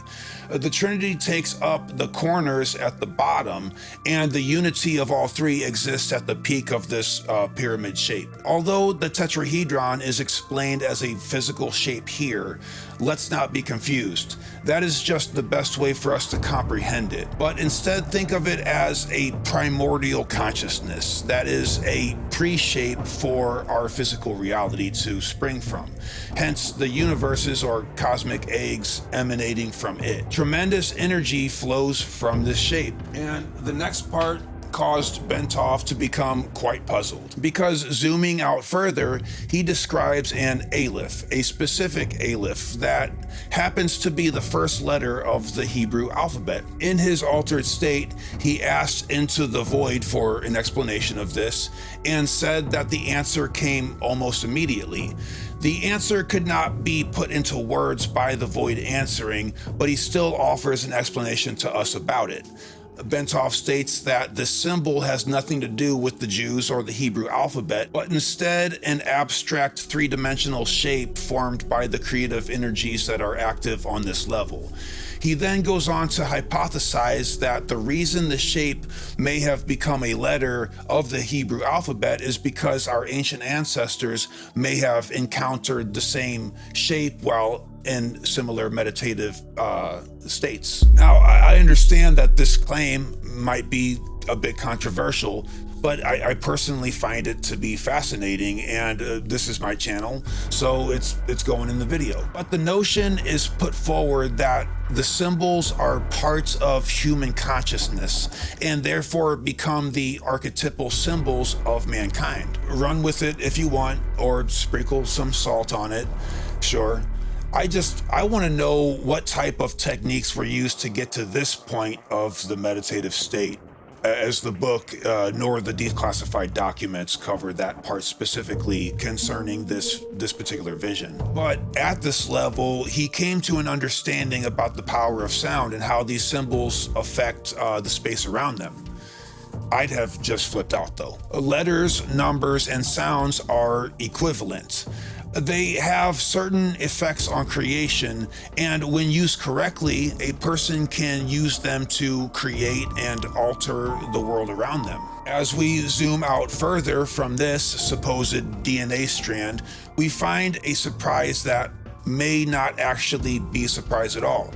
Another torus shape, just like our cosmic egg again. We got Russian dolls here for real. This is where our meditating subject Bentov found more symbolic characters. He had an epiphany about the symbols, inspiring him to write the following. This structure is modular, built up of cycles, each represented by a unit, a number. The combinations of these units or letters express the laws of this level of creation in an ingenious way. The roots of many Hebrew words can be read in two directions, from right to left and from left to right, producing opposite meanings.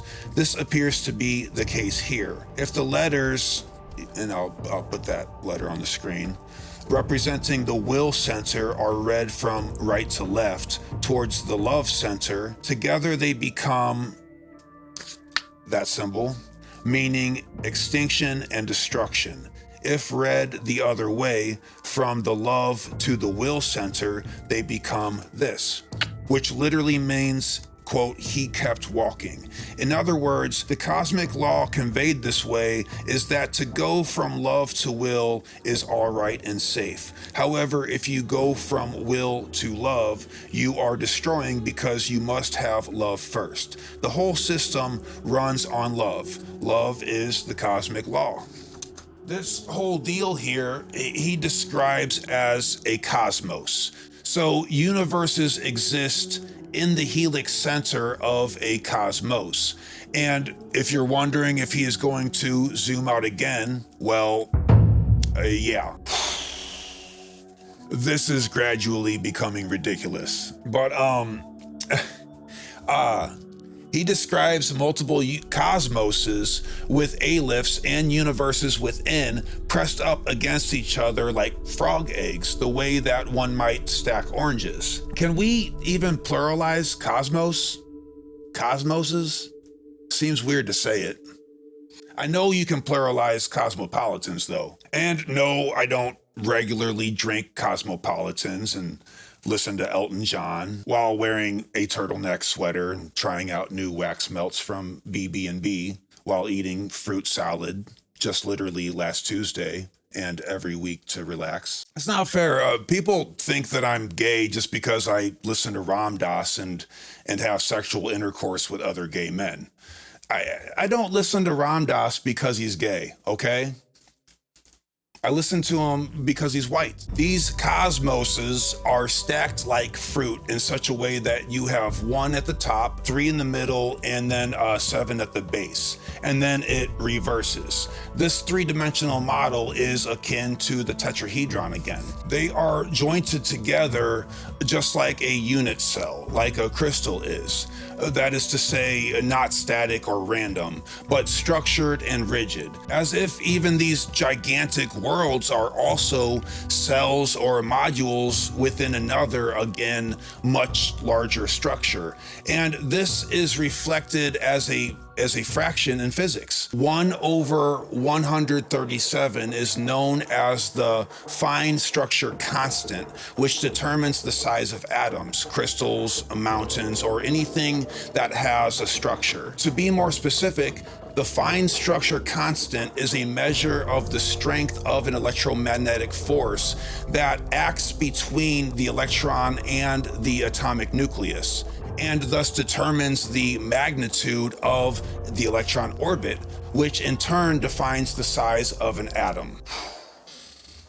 I slam dunked that one. Okay, so there is no way that Bentov can possibly zoom out any further than this. Okay, this is getting exhausting. Notice in the middle of this sphere is a hollow space, 5 to 6 cosmoses in diameter, where tremendous angel beings are building shells of cosmoses. You can pluralize cosmos, okay. It's a factory like those in Detroit producing cars, which will later need drivers. Just as a biological cell has its DNA manufactured and assembled by the messenger RNA, which scavenges around picking up pieces of material for the DNA, similarly, inside the supercosmos, golden cosmic shells are assembled. They contain no consciousness and will require a crew of creators to run them. When a shell is ready, it is pushed out into the interior of the supercosmos to make its way up towards the surface. When a shell is ready, it is pushed out into the interior of the supercosmos to make its way towards the surface. Okay, listen, we are not going to zoom out again. At this point, there is no way you could. So I promise from here on, no more zoom outs. I'm just kidding. Let's go! The so-called supernatural powers of the yogis come from this Siddhi level, Siddhi, which is located here. If you can raise your level of consciousness to this level and put in a desire, it will be manifested somewhere inside the manifest creation. Infinite energy comes in at this level, and you can manifest it into anything. This is what Jesus did when he manifested fishes into bread. Again, controversial, but this is someone's take. We're reporting on it and comparing it to other things. At first it is sound, then it becomes light, then form. Having seen all this, you are again faced with the question, where do you go from here? And what other surprises are there in store for you?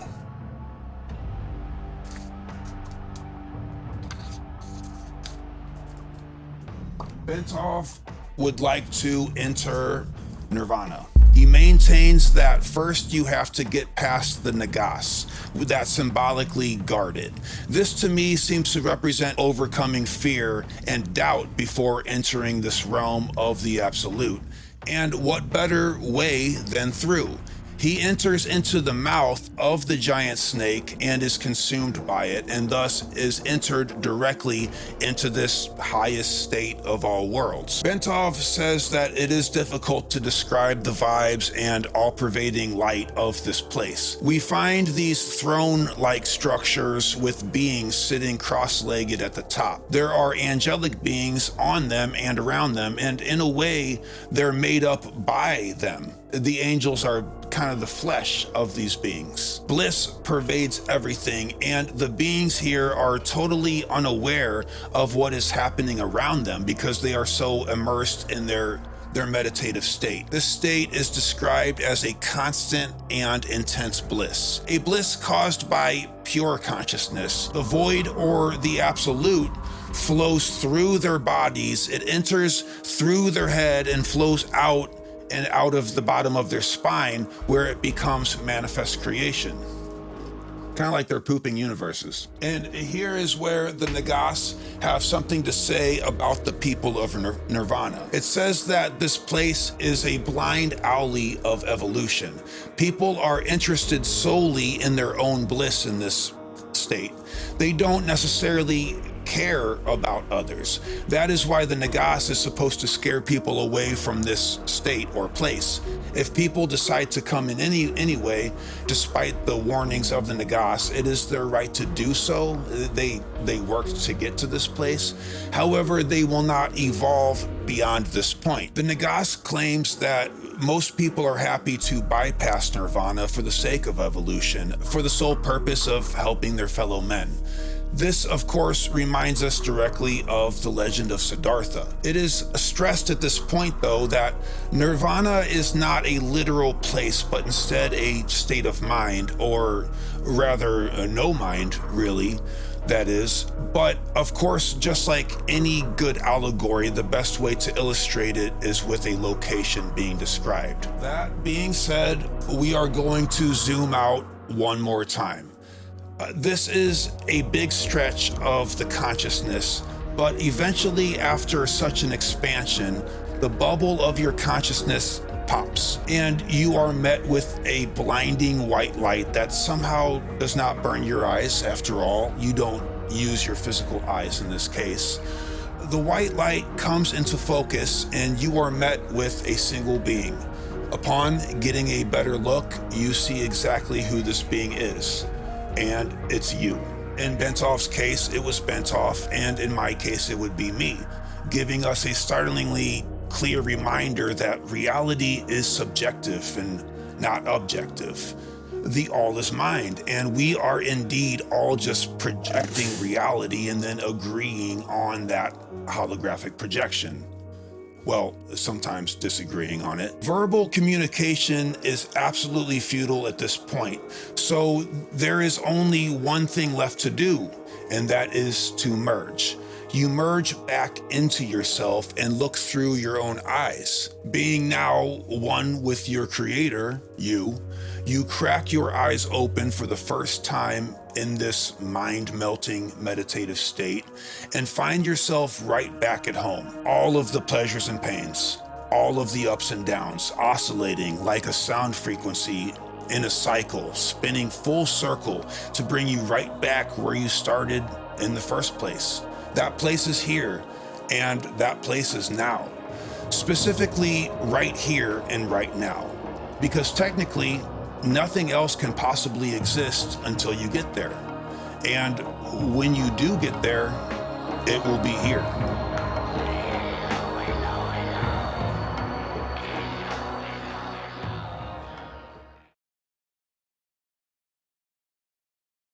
You are not in a place, you are a place.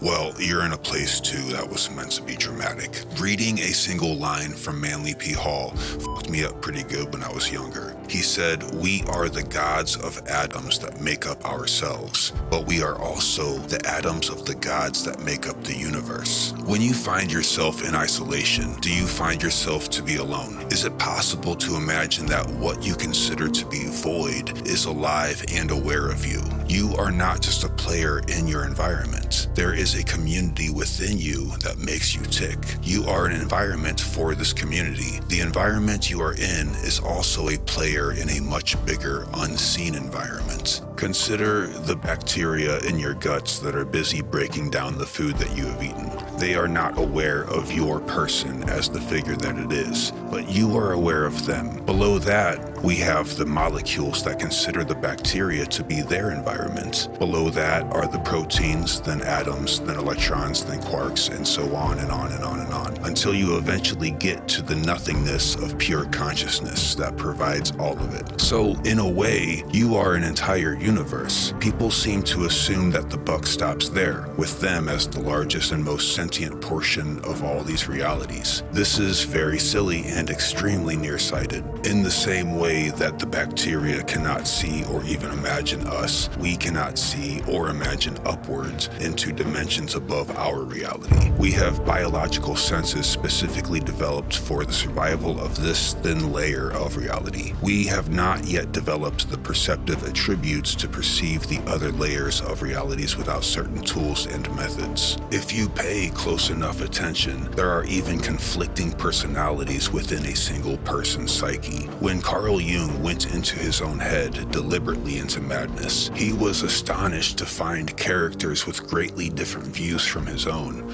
or what he thought was his own. We are able to discover that our persona and belief systems might not be our own, but in fact a running program set into place by our world. The way we think, speak, and act consciously is simply the byproduct of many years of cultural dictation. When the subconscious mind, which is connected to a much higher reality, surfaces itself in our behavior, we will deem this to be events happening to us. Our deeper mind has a stranglehold over our behavior, and we cannot see it any more than we can taste our own tongue. If you are able to tap into that portion of the mind, you can then start to analyze how it makes you tick. This is difficult because there are people in there who are not you, or at least ones that you assumed were not you, but in fact are portions of you that you just don't like. Ironically, we must fully accept and understand them in order to integrate them into a whole. I mean, even the earth has to do this with mosquitoes, if you think about it. Nobody likes skeeters, but earth is making it work for her. So as the Godhead of your own universe,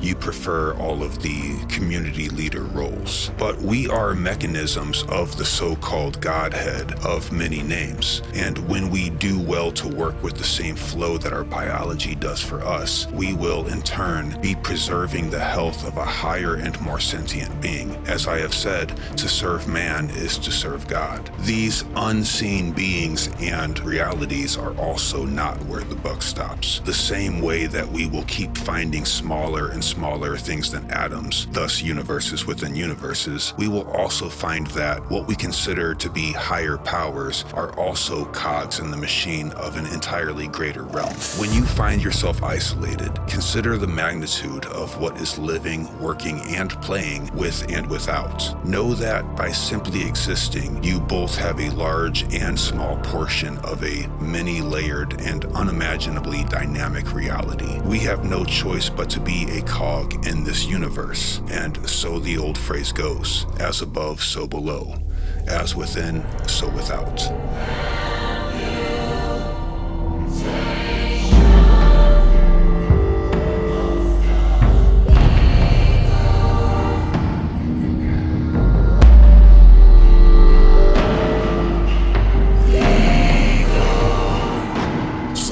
A classic paradoxal phrase from Edidorpa reads, "Never less alone than when alone."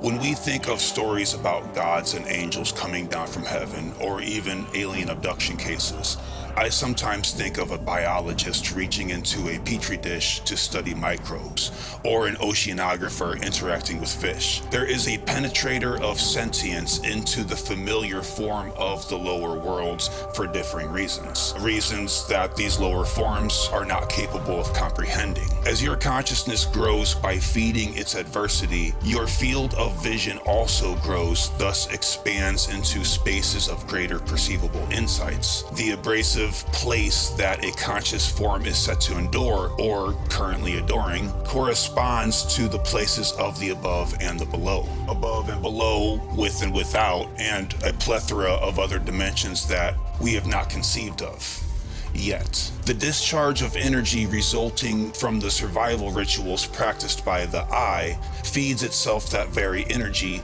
thus becoming it once again. They say you are what you eat. When this consumption of energy loops into itself, it perpetuates its state of expression into an unstagnant level within that space. Geez, this whole video is just gonna seem like word soup. Sorry, but words invented for regular reality have trouble with other realities, so bear with me. By expanding the awareness of yourself as a place, you can grow that bubble of sentience outwardly, expanding into the inevitable path. A path that typically takes a catastrophe to realize even exists. We have shortcuts in the way of spiritual alchemy, though, eventually emerging into other bubbles of sentience, higher bubbles of sentience, worlds that exist outside of our experiential capabilities that could be met with and allowed to amalgamate with our current level of place, making us more whole, physically and mentally, above and below. We can pierce into the higher worlds of place and person. These are faster frequencies of vibration that contain the information that gives birth to to realities, a higher bandwidth, so to speak, of reality, and a wider set of tools for perception. But why would higher and lower worlds both exist in the first place? Is there a cause of separation outside of our place of understanding that causes rifts in once prior unified realms and into these deistic hierarchies? Why are there aboves and belows in the first place? Well, when you hit your tennis ball over the net to the other side of the court, I am assuming that you're hoping to get it back. Before we can pierce into this bitch and take a look-see, first we have to know that we are the mystery to be looked at. You are the enigma, and that's it. Nothing came before you, and nothing will come after. So, tag bitch, you're it. Let's get our heads around this real quick. Imagine a single point of consciousness unaccompanied by anything, just a non-dimensional point surrounded not even by void. Movement, size, and direction cannot exist because there is nothing else to have those concepts in relation to. This single point of awareness has thoughts and thus can reflect upon itself. So now, in a way, there are two positions, thought and no thought, or nous and prima materia. Now that there are two, we have distance and what is possible for movement and direction. Imagine this thing moves and conducts these simple activities again, spreading out, creating the concept of space and time. Well, now we have size and speed. As these activities continue exciting what was once seemingly nothing, the activities become more and more complex as they fractal out in all directions, creating dimensions and purpose of their own will. Spatial dimensions that we can't perceive and purpose that we are not aware of. Yet, as this goes on, certain laws of nature take place according to the mind of these fractals, including would be our particular known laws of physics and many others that we cannot imagine. Think of these fractals like the tentacles of an octopus. Each has its own brain and unique thoughts, but is still connected to a main source. Out of this expanding mind of thought forms come very many levels of reality. Then, of course, many levels of life and intelligence that learn and consume themselves in order to build themselves. The complexity continues on, and this process does not have a stopping point, for the process simply is to be the process. It has no goal except for improvement, creating pockets of order from this vast chaos. Language, tools, currency, buildings, all forms of society come into existence, always still from the previous single dot of consciousness. Think of all dogs, big and small. They came from wolves. And after we intervened, of course, basically your great aunt's Labradoodle is only so many generations fallen from these giant, strategic, cold-blooded hunters that we call wolves. De-evolution is real, y'all. And then there is you. For whatever reason, you feel as if you are separate from all of this. You feel like you are looking at the process from the outside. The fact of the matter is that you are that single dot, and you are the process at large from the very beginning to the end. And we have forgotten. One might go into many theories on the mysteries of how we are born with amnesia, but no one seems to have an answer locked down. It seems, however, that we can realize or remember this origin of ourselves at any time, but are incredibly distracted by the circus of noise around us based on culture, which too is also the process. You are the primordial first cause still going. And if you disagree with that, well, that disagreement is also just part of the process. And you look like a raindrop pretending that you ain't water. If you stop moving up in the process, then you might just be trapped in the ice cube. Something that is fact yet very hard to conceive is that you are the only one who experiences your reality. And that entire reality is rendered in the dark inside of your skull. Your eyes do not see, your brain does. Eyes are merely a lens, not the recording device, the memory center, or even the viewer. Your ears do not hear. Your brain does that as well. The ears are simply a microphone, not the software, the listener, or the speaker. Everything you have ever seen was seen in the occipital lobe of your own head. Everything you have ever heard was heard in the temporal lobe within your own head. Even all the things you can touch are made aware to you by electrical signals triggered and sent from your nervous system and into the brain, where you can then go ahead and experience it. In this way, it is worth considering that everything is actually just you. What you consider to be not you is indeed just your own consciousness, forming a conceptual barrier. If you consider yourself to be outside of this concept, then even that notion itself too is just part of the concept. In the world of quantum physics, we have learned that atoms do not seem to come into hard material form until they are perceived. Until then, they are considered a superposition or a cloud of possibility. It seems that matter is just projected consciousness as much as ideas or language are. Your world is projected, and the phrase, "life is what you make of it," comes to mind. But either way, it is us who take the patterns of a holographic field and buffer it into tangible worlds, and I mean, what a mindfuck, right? By the way, the holographic universe thing and simulation theory are two completely different things, and that episode is in the works. The Tibetan Book of the Dead has many instructions for what to do after death, quite literally. Well, literally, but with an allegory attached. I mean, the book still has to be written in a language that we can understand, despite talking about things that we cannot see or perceive. Thus, we don't have words for. But after you die, it is said that you are confronted by demonic beings called Mara. It is instructed that you are to remember and know that they are you, indeed just projections of yourself.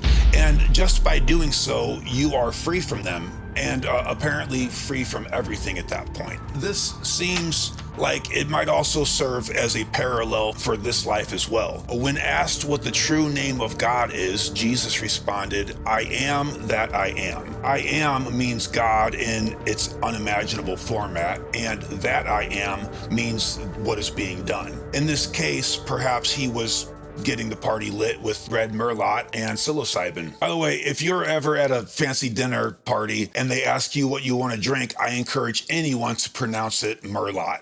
And I promise you will be just the life of the party from that moment on. And no, I am not being sarcastic. There is nothing people love more than correcting others. And this is the definition of irony. There is no center of the universe, any more than we can find the center on the surface of a ball. To have a center requires a conscious format to realize a center of being. So reality is subjective to the viewer and not objective on its own merit. And well, this is good news for everyone. Human is a verb. This is why we call it human being. It is something the universe does. Atoms are like a whirlpool, never the same water, but maintaining the same form. So the universe is conscious simply because we are. It seems that all human beings are a God fetus, like the amalgamation of all human thought seems to be a fetus of God. That makes the earth sort of a 5D womb. We are gods that have forgotten that we are. This is where that I am comes in. No, it hasn't. Oh, this is the first time who threw up, Paul? No. Pickles. Dr. Pickles threw up? To be careful of what we feed him, okay? Yeah, well, he had a little bit of Taco Bell yesterday. Yeah, no. Don't give him stuff like that. It was just the cheese. No, it doesn't matter. Please don't do that. Okay. Not if it's- Only no. cat food and tuna. And milk sometimes. Existence may have stillness, but reality is an oscillation. Dancing patterns busy doing the process. It is void and all at the same time. We pick from both. By being alive, we are interpreting that oscillation. It is a language for us. We get to pick what it says, what it means, and we do this little ditty every day. If a person refuses to partake in this interpretation, well, that refusal is also just another form of interpretation. We should also choose to take advantage of this gift, even though we don't know why. And sometimes it is difficult. It being difficult and not knowing why simultaneously is downright treacherous, I realize. But we keep going, and we keep dancing. The song will make sense when we are ready for it to. Until then, it smiles and winks at us like a pompous bitch in an ivory tower. Rude. That pattern is made of laughter, by the way. A cosmic giggle, so to speak. And why not? Hindus called the active creation of the universe the Leela, or game. So if it is true that this reality is a joke, well, the universe certainly caught it, so maybe we should too. Coming from a viewpoint of Hermetics, anxiety and laughter are actually the same thing, just separated by poles. So the Brahma sneaks up on itself in this cosmic game of hide and seek. It says boo. And for that sudden jerk of anxiety that is necessary for balance, and then it chooses laughter directly afterwards. Because the jump scare was funny, and this is a game, a play, a dance, and maybe a test, I don't know. The phrase, everything is one, is oversaid, and we even act as if we believe it. But understanding this notion, however, is another story. Because what if you made it all up? Every bit of it. The whole of everything, all the way back to the so-called Big Bang. You thought it all up. You dreamt it. You did. It's you. We gotta ask, does this make me alone in the universe, or does it make us finally whole? I have a hunch that, like everything else, it is up to the viewer to decide. Not the YouTube viewer, I mean each and every one of us. You get it. And strange that I really can't say any more than that without painting the notion with ideas that distract us from it. Basically, actions can be taken with a foresight instead of a hindsight, which of course is always 2020. But with foresight, some of us might need glasses, and that's okay. Oh, speaking of which, there we go. Yeah. Do I look like I know what I'm talking about now? How can we act differently knowing that everything ever conceived is your perpetual conscious awareness oscillating in this cycle? Albert Einstein once said, the soul given to each of us is moved by the same living spirit that moves the universe. And weird that if you're a genius, you can say shit like that, but if you build skyscrapers, then you're a crazy person. Yeah, I'm jealous. I'll be jelly all I want.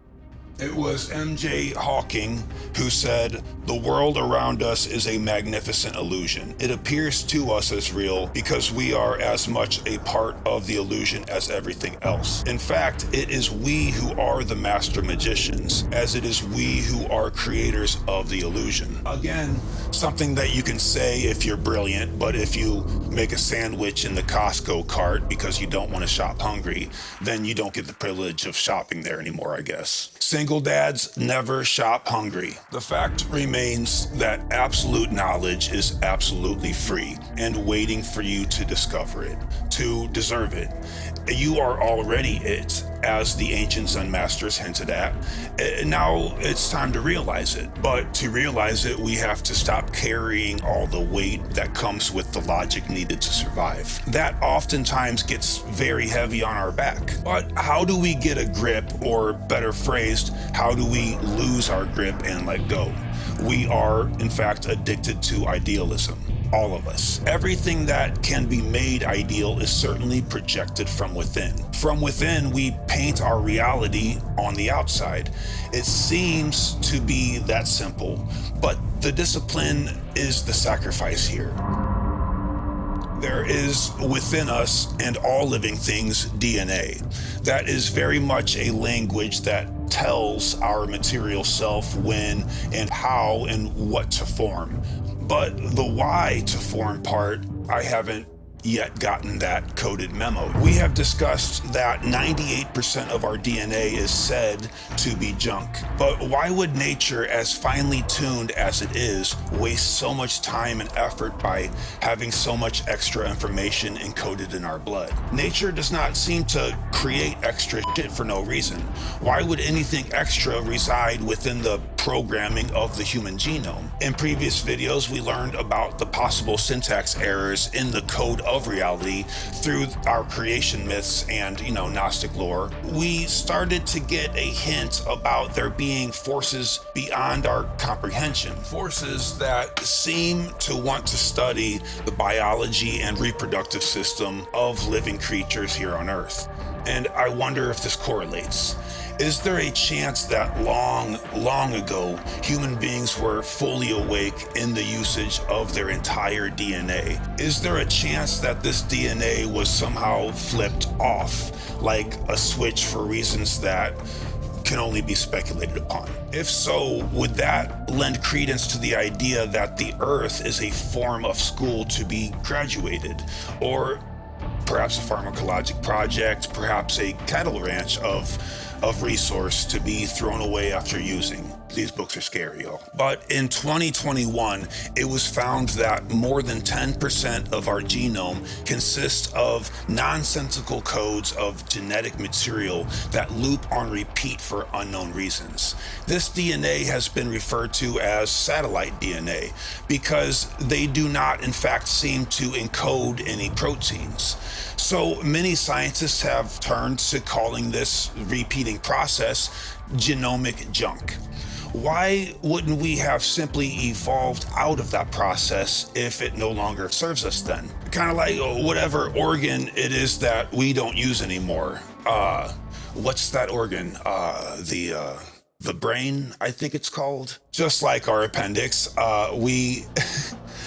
it must have once served a purpose. As this repeating loop insists on continuing on within our code of DNA language, yet we continue to ignore it. What if we didn't? What if it is the cheat code of the transition from survival mode to creative mode that we can easily tap into? After all, it seems to be on repeat, as if to catch our attention. Either way, the idea that a portion of our DNA has been turned off by external forces is a disturbing one, to say the least. Looking at ancient architecture compared to what we build now seems to reflect this possibility. The ancient Egyptians credited Thoth, the Atlantean, for their brilliance. And ancient Greece, they credit the Egyptians. And now you have philosophers today crediting the Greek. It was known to Plato that the ancient high priests of Egypt considered the Greek to be children in knowledge despite their comfortable living. And from there, some kind of de-evolution has taken place. Very much like our ways, viewpoints, and living standards, choosing comfort over discomfort. Very much like our architecture, we have fallen into boxes like cookie cutter cubes. Our mathematics are no longer spiritual and inclined through sacred geometry. We know that the ancients knew something that we do not know today, but is this our fault though? If you ask me, I wouldn't be surprised if we did this to ourselves once upon a time through some kind of equivalent to water fluoridation or aluminum in the air type of thing. But I still can't shake the haunting feeling that it came from somewhere outside of our control, outside of our understanding, and maybe even outside of our reality altogether. Both within and without, the structure that we once had, well, it's no longer there, and it's been replaced with a black cube. The Master Mason considers architecture to be equivalent with our character. He treats himself, that is to say his words, thoughts, and habits in general, to be likened to the building of a temple. This is why we say, "I am the temple," which of course slid progressively into "my body is my temple," because everything is super literal and material now. But when we pay attention to ourselves the same way that we would when doing precision work like building a temple or a work of art, we find that the building of our character follows the same suit as the architecture that is an allegory for it. In the field of stonemasonry, which has dwindled quite a bit, it was what the mason removed from the stone that made it great, and not what he added to it. This is a sure connection of character philosophy between the Masons and the Zen masters.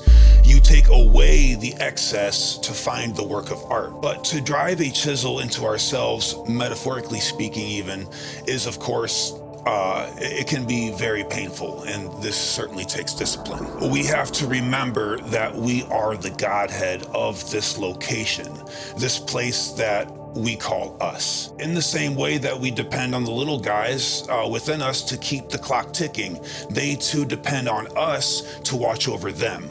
We are the shepherd of this neighborhood of little rascals that are oftentimes trying to sneak out of bounds, both biologically and psychologically.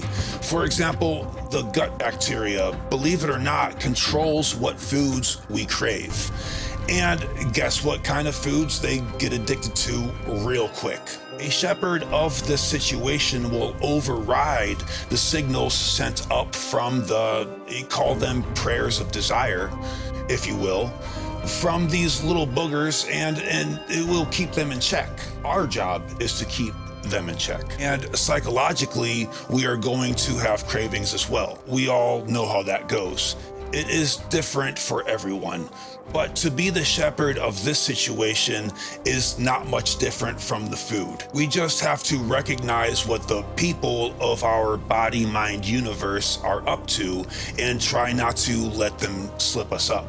Taking back to our axiom, as above, so below, it works here as well. The body and mind are connected.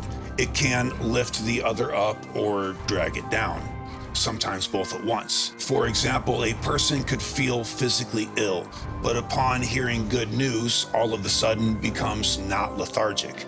The same goes for adrenaline. Our mind can very easily override the signals of the pain body. And the same goes the opposite direction as well. If we are in a depressed or anxious mood, a surge of good energy to the body can alleviate that. We often turn to quick fixes like drugs for that process to take place. And I know I am guilty, but the truest way, like the stonemason who subtracts instead of adds, will shed parts of himself and let them burn in this alchemical fire instead of adding stimuli to the pain body for an instant relief. But nevertheless, all of the great mysteries really boil down to who we are as a self with a capital S. This is the self that transcends our short time here in this life. In her book, God Man, Inez Perry writes this: a child brought to its mother a piece of ice and asked, "What is this?" The mother answered, "It is ice." The child asked, "What is there in ice?" The mother answered, "There is water in the ice." The child desired to find the water in the ice and procured a hammer, pounded the piece of ice into little bits, and the warm air soon changed all the ice into water. The child was grievously disappointed, for the ice that the child supposed contained water had disappeared. And the child said, "Where is the ice that contained this water?" The mother was compelled by the child's persistent questions to say, "Ice is all water. There is no such thing as ice. That which we call ice is crystallized or frozen water." The child understood. A student brought to his teacher some water and asked, "What is water? What does it contain?" The teacher answered, "Water contains oxygen and hydrogen," and then explained how the two gases might be separated and set free by heat.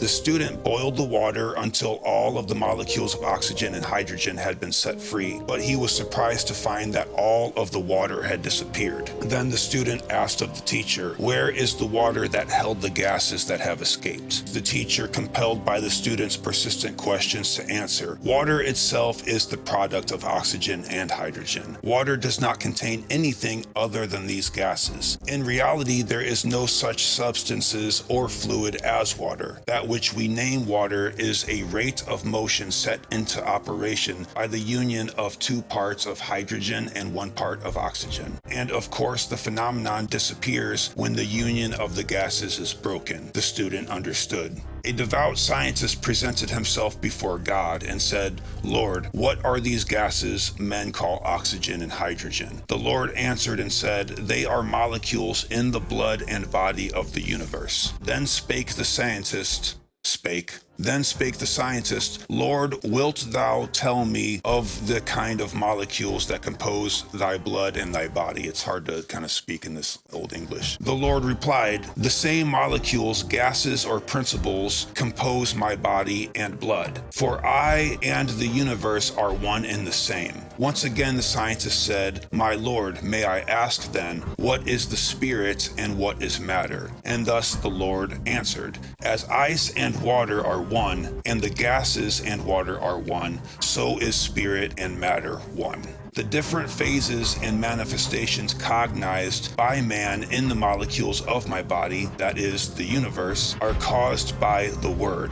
Thus they are my thoughts clothed with form. Now the scientist felt bold, being redeemed from fear, and asked, is my blood then identical with thy blood in composition and divine essence? And the Lord said, yea, thou art one with the Father. The scientist now understood and said, now mine eyes are opened, and I perceive that when I eat, I partake of thy body. When I drink of thy blood. And when I breathe thy spirit. So-called matter is pure intelligence and nothing else, because there is not anything else.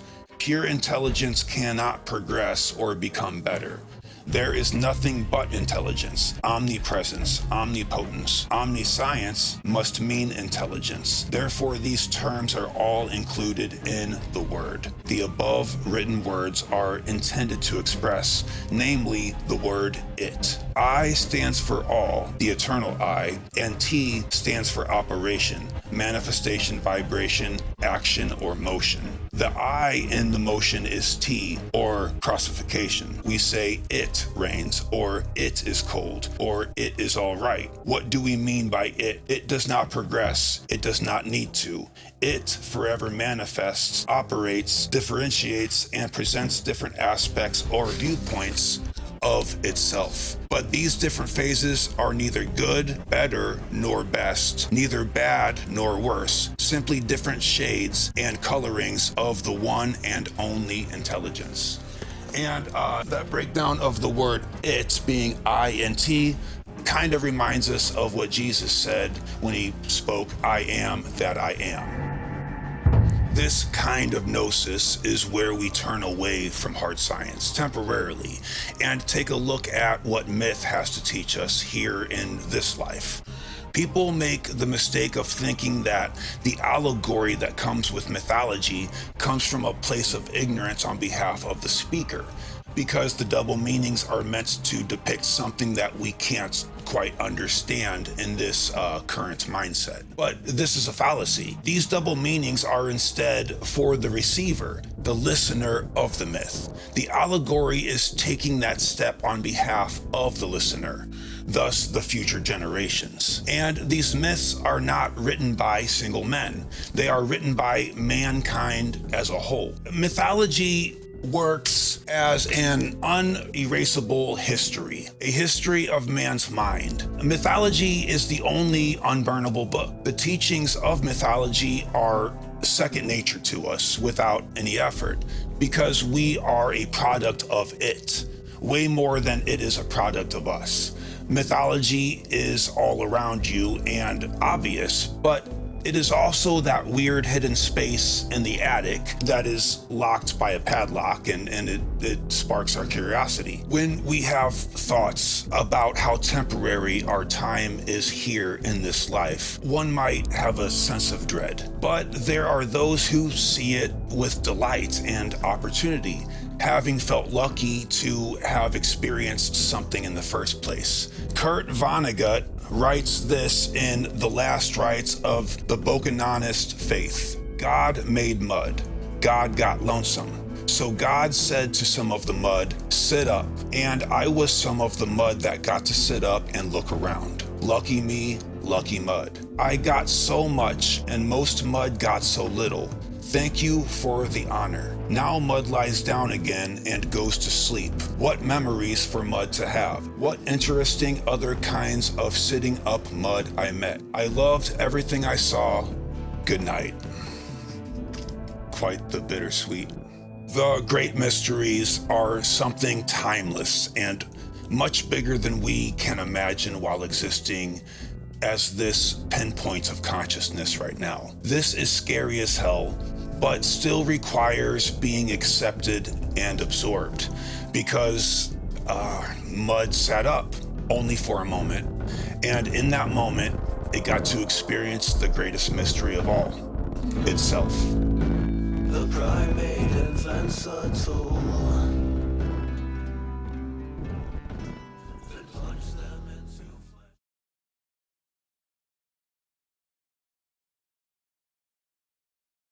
Governments are gangs. We get the impression that they are elected officials because they are the biggest gang, and that gives the impression of authority. The only difference is they do their crimes through paperwork instead of violence. Well, they use violence too. This should obviously make us skeptical of anything that comes from them. Occam's razor is necessary in this world of bullshit, but we have to be careful not to slit our throats on it in the name of healthy skepticism. We should be critical of all things, especially when coming from any form of government and military. While sometimes, though, it's more appropriate to put down the weights of logic for a moment and realize that we have misconceptions. So if I was to tell you that reality is not taken in by the experiencer, but instead projected by him, or there were safe ways to open the doors to greater realities than perceivable by our own current biology, it is safe to say that a healthy dose of Occam's razor would kick in. If I was to tell you that matter in physical form does not exist, and that reality is more of a dream or a thought-formed hologram, the same skeptical response would be expected. But what do we do with Occam's razor when these things that are impossible become absolutely verifiably real and practiced and accessible to all of mankind? When we think of government and deep state organizations like the CIA, the last thing that comes to mind is anything mystical. Well, surprisingly so, metaphysics and spiritual matters are not only of interest to, but indeed a foundational cornerstone of the Central Intelligence Agency, an organization that's been up to no good ever since they assassinated John F. Kennedy. Yeah, I said it. You all know I'm going to get shot for this one, right? And if we know anything about our own governments and its branches, we know that earth-shattering scientific findings like these are not in safe hands with them. And that is exactly why everything I'm about to tell you was deeply classified. So, here's a quick timeline. In 1956, the to-be founder of the Monroe Institute, Robert Monroe, became interested in hypnopedia or sleep learning. While experimenting with different methods, he stumbled upon a state of consciousness that was not planned upon or recognizable. Although the term astral projection had not yet been coined, this is by all means exactly what he stumbled upon. And besides finding that he could remove himself from his body, navigate the room outside of his body, and in fact was able to look at his body, he also found himself coming face to face with some forms of non-human intelligence, beings the majority of which seemed to be reptilian in nature. And as strange as that is, hold on to that little piece of information as we get into the details of the research findings. This particular method of so-called sleep learning caused him to have what is known as an out-of-body experience. And what is more startling is that he could replicate the same results for others. Robert Monroe was so successful in his methodology of transferring people's consciousness from their body into the so-called astral field that by 1971, his book, Journeys Out of Body, created a movement of people actively taking advantage of this new research. Anyone familiar with this channel will not be surprised that immediately following that year, in 1972, the US military began propaganda claiming that the Soviet Union was pouring money into this pseudoscientific research. This used to be a very effective way of debunking something before it gains traction. However, now with the internet, this tactic tactic can no longer be utilized by those who perceive themselves to be in control. And of course, in perfect fashion of our government, the very research that they were blackballing became of peak interest to them, but of course in the form of weaponization and spying.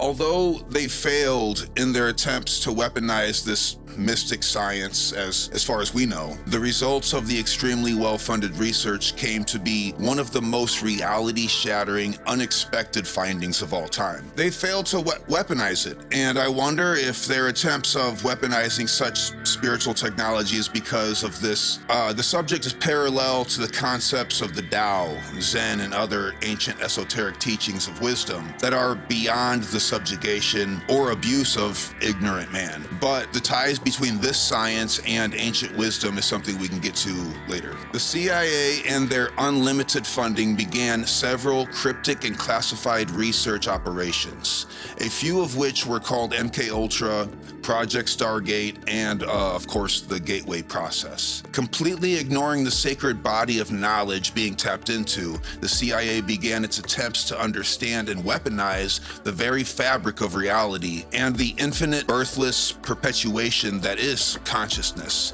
human consciousness. Guided by the patent of Dr. Monroe, they began experiments to induce and control the pliable fabric of reality through altered states of consciousness, particularly a method coined as hemisync, which is short for brain hemispheric synchronization, I believe.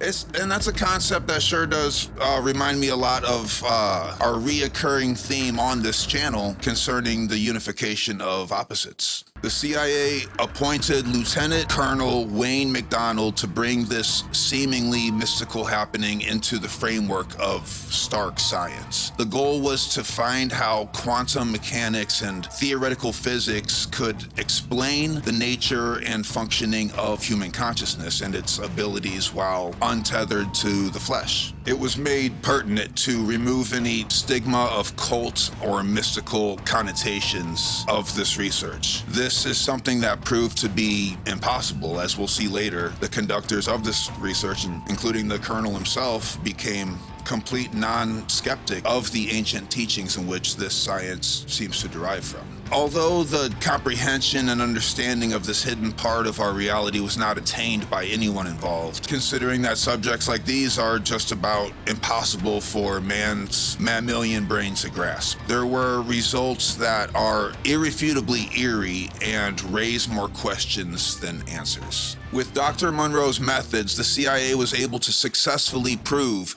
the existence and in fact induce states of consciousness that transcend the limitations of space-time and the laws of physics as we know it. Subjects were successfully able to read from literature in segregated rooms by traveling their consciousness out of their physical form, therefore being able to witness and report verifiable things happening in other locations during the time of their experiment. Another downright freaky example was an experiment that linked two men to the same frequency of sound, yet separated by a great distance. They raised the frequency of the men's mental vibration by 10 hertz each, blindfolded both subjects, and put a banana into the hand of subject number one. Honestly, this is the CIA, so they probably put their in his hands, but nevertheless, when asking subject number two to imagine holding something in his hand, the first thing to pop into his head was banana. This test was repeated successfully with different objects, eliminating any statistical error of coincidence, as all of these experiments did.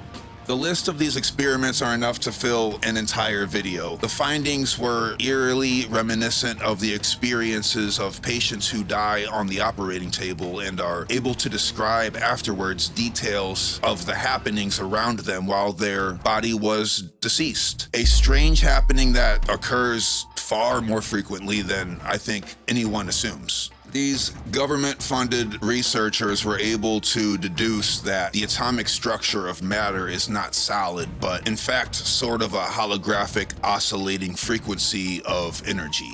Not only did we find that matter and form does not objectively exist, but these holographic fields of energy that make up our reality are in fact a product of sentient consciousness. To put it bluntly, we are all either simultaneously dreaming reality, or we are all living within the dream of a greater being, like hinted at in Hindu mythology, that we are portions of the psyche dreamed by the Brahma. On the opposite end of the spectrum is the interpretation of these results in today's language being coined as simulation theory. The idea that our reality is information stored on a giant computer or on the surface of a black hole. But let's not pick one or the other, as we know that interpretations oftentimes are only different in language, but sprout from the same root. It's worth noting how interesting it is that mainstream scientists such as Neil deGrasse Tyson and many others gleefully accept the idea of a holographic computer-simulated universe, but will scoff at the idea of reality being a form of a dream. We are truly becoming lost in the language when it comes to these concepts. Time and time again, it comes down to it, several different mouth noises describing the same thing. There seem to be many ways to trigger these transcendental states of awareness, from hallucinogens to meditation and yoga, sound frequency manipulation, otherwise known as cymatics, to even near-death experiences and so on. But it seems as though the cheat code utilized by the CIA required an equalization of electromagnetic brain patterns between the two hemispheres of the brain. The left logical side of the brain and the right creative side of the brain are constantly playing ping pong with each other, formulating your thoughts and your habits, and thus your reality. The two hemispheres of the brain are in fact separate from each other inside of the skull, connected only by the pineal gland and pituitary gland, as there is a thin layer of cerebral spinal fluid between the left and right, encasing the brain within the skull. It seems as if when the game of ping pong between the two hemispheres of the brain ceases and comes to unification or coherence with each other, a sort of amplified consciousness takes place with many mysterious attributes and abilities. Hey, I'm reminded of "Let thine eye be single." Interesting. But to the absolute shock of the researchers, the results clearly visible on every EEG scan done produce what can only be described as portals to other dimensions. That description, much like a DMT experience, is a loose illustration at best. Each participant, despite being compartmentalized and isolated from the other participants, reported similar experiences and were successful with confirming their OBE. And when we consider the parallels between the gateway process and the esoteric philosophy, Gnostic thinking, and the idea of the Tao, or primordial first cause, being rebranded today as the unified field, it is almost as if nothing is real and we kind of all knew about it all along, but forgot. We have found that we have direct access to the energy of the unified field and the information of the Akashic records. And yet we squander this opportunity in mutual agreed upon cultural ignorances. We sacrifice this cornerstone of our collective self to the glimmers and the circus and its bread. The results of this experiment only get weirder and weirder. Much like Monroe had experienced initially, the participants in the experiment would also frequently witness intelligent, sentient beings of impossible biological nature. Many of them described as having features that of a reptile, even to the point as being described as alligator people. These isolated participants described the identical creatures that Monroe himself had encountered when he began his research alone. This caused the investigator into a 35-year obsession of trying to understand what these beings are and their origin. What the right? These occurrences were so frequent that the participants were instructed to, quote, Be intellectually prepared to react to possible encounters with intelligent, non-corporeal energy forms when time-space boundaries are exceeded. These coincidences of seeing these entities of reptilian features are, of course, impossible, and forces one to speculate whether or not these beings exist objectively outside of our minds, where we can gain access to their frequency with these techniques, or psychologically speaking, humans have a common archetypal trait within our collective consciousness that involves the personification of reptiles. I almost feel as if Jung would side with the second, but the part of me that seeks excitement likes that first option quite a bit. But speaking of which, let's divert from the experiment for a moment to mention how bizarre it is that this part of the story is never mentioned. After 35 years of God knows what kind of research, Monroe and his assistants reported the wildly speculative conclusions that I'll list here below. And this gets a little weird, and it's left out of pretty much all reported upon videos of this case, but this is what Monroe and his team reported. 1. These vile lizards have controlled and enslaved humanity for millennia. 2. They exist and operate in the fourth dimension and are only visible to those people who can see beyond our extremely limited spectrum of visible light. 3. Reptilians feed on our spiritual life force, which Monroe called loosh. The negative, low vibrational energy is essential for their survival. 4. These parasitic beings see the earth as a huge farm where they collect human fear, hatred, anxiety, and they feed on it. 5. Their intellect is equal or exceeds that of humans. 6. This elusive reptilian-like race considers itself the true and supreme ruler of humanity. Just a wild ride. And for that to be coming from the Monroe Institute adds such what the fuckery about it. And if you frequent this channel, I don't have to mention how impossibly coincidental this is to what we learned in our Saturn video concerning the Gnostic Demiurgos and its archons. I'll leave that connection and speculation entirely up to you, though. How strange is it that DMT experiences are frequently saturated in the archetype of the jester, while with Ibogaine, it specializes in contacting deceased persons, and with Amantia muscaria mushrooms, they're famous for elves. Ayahuasca has a recurring theme of serpents. It's strange how these different altercations to consciousness yield specific archetypes in both character and setting. But anyway, back to the CIA and their shenanigans. After achieving their goal, results went as far as to hone in on and fine-tune the process to make an accelerated version of the practice, similar to a ritual that can be sort of a shortcut to the otherwise 6-week process that is the gateway process. This shortcut is buried deep within the gigantic report. I did the legwork, and I'll chat on that after some more of this mystical science shit.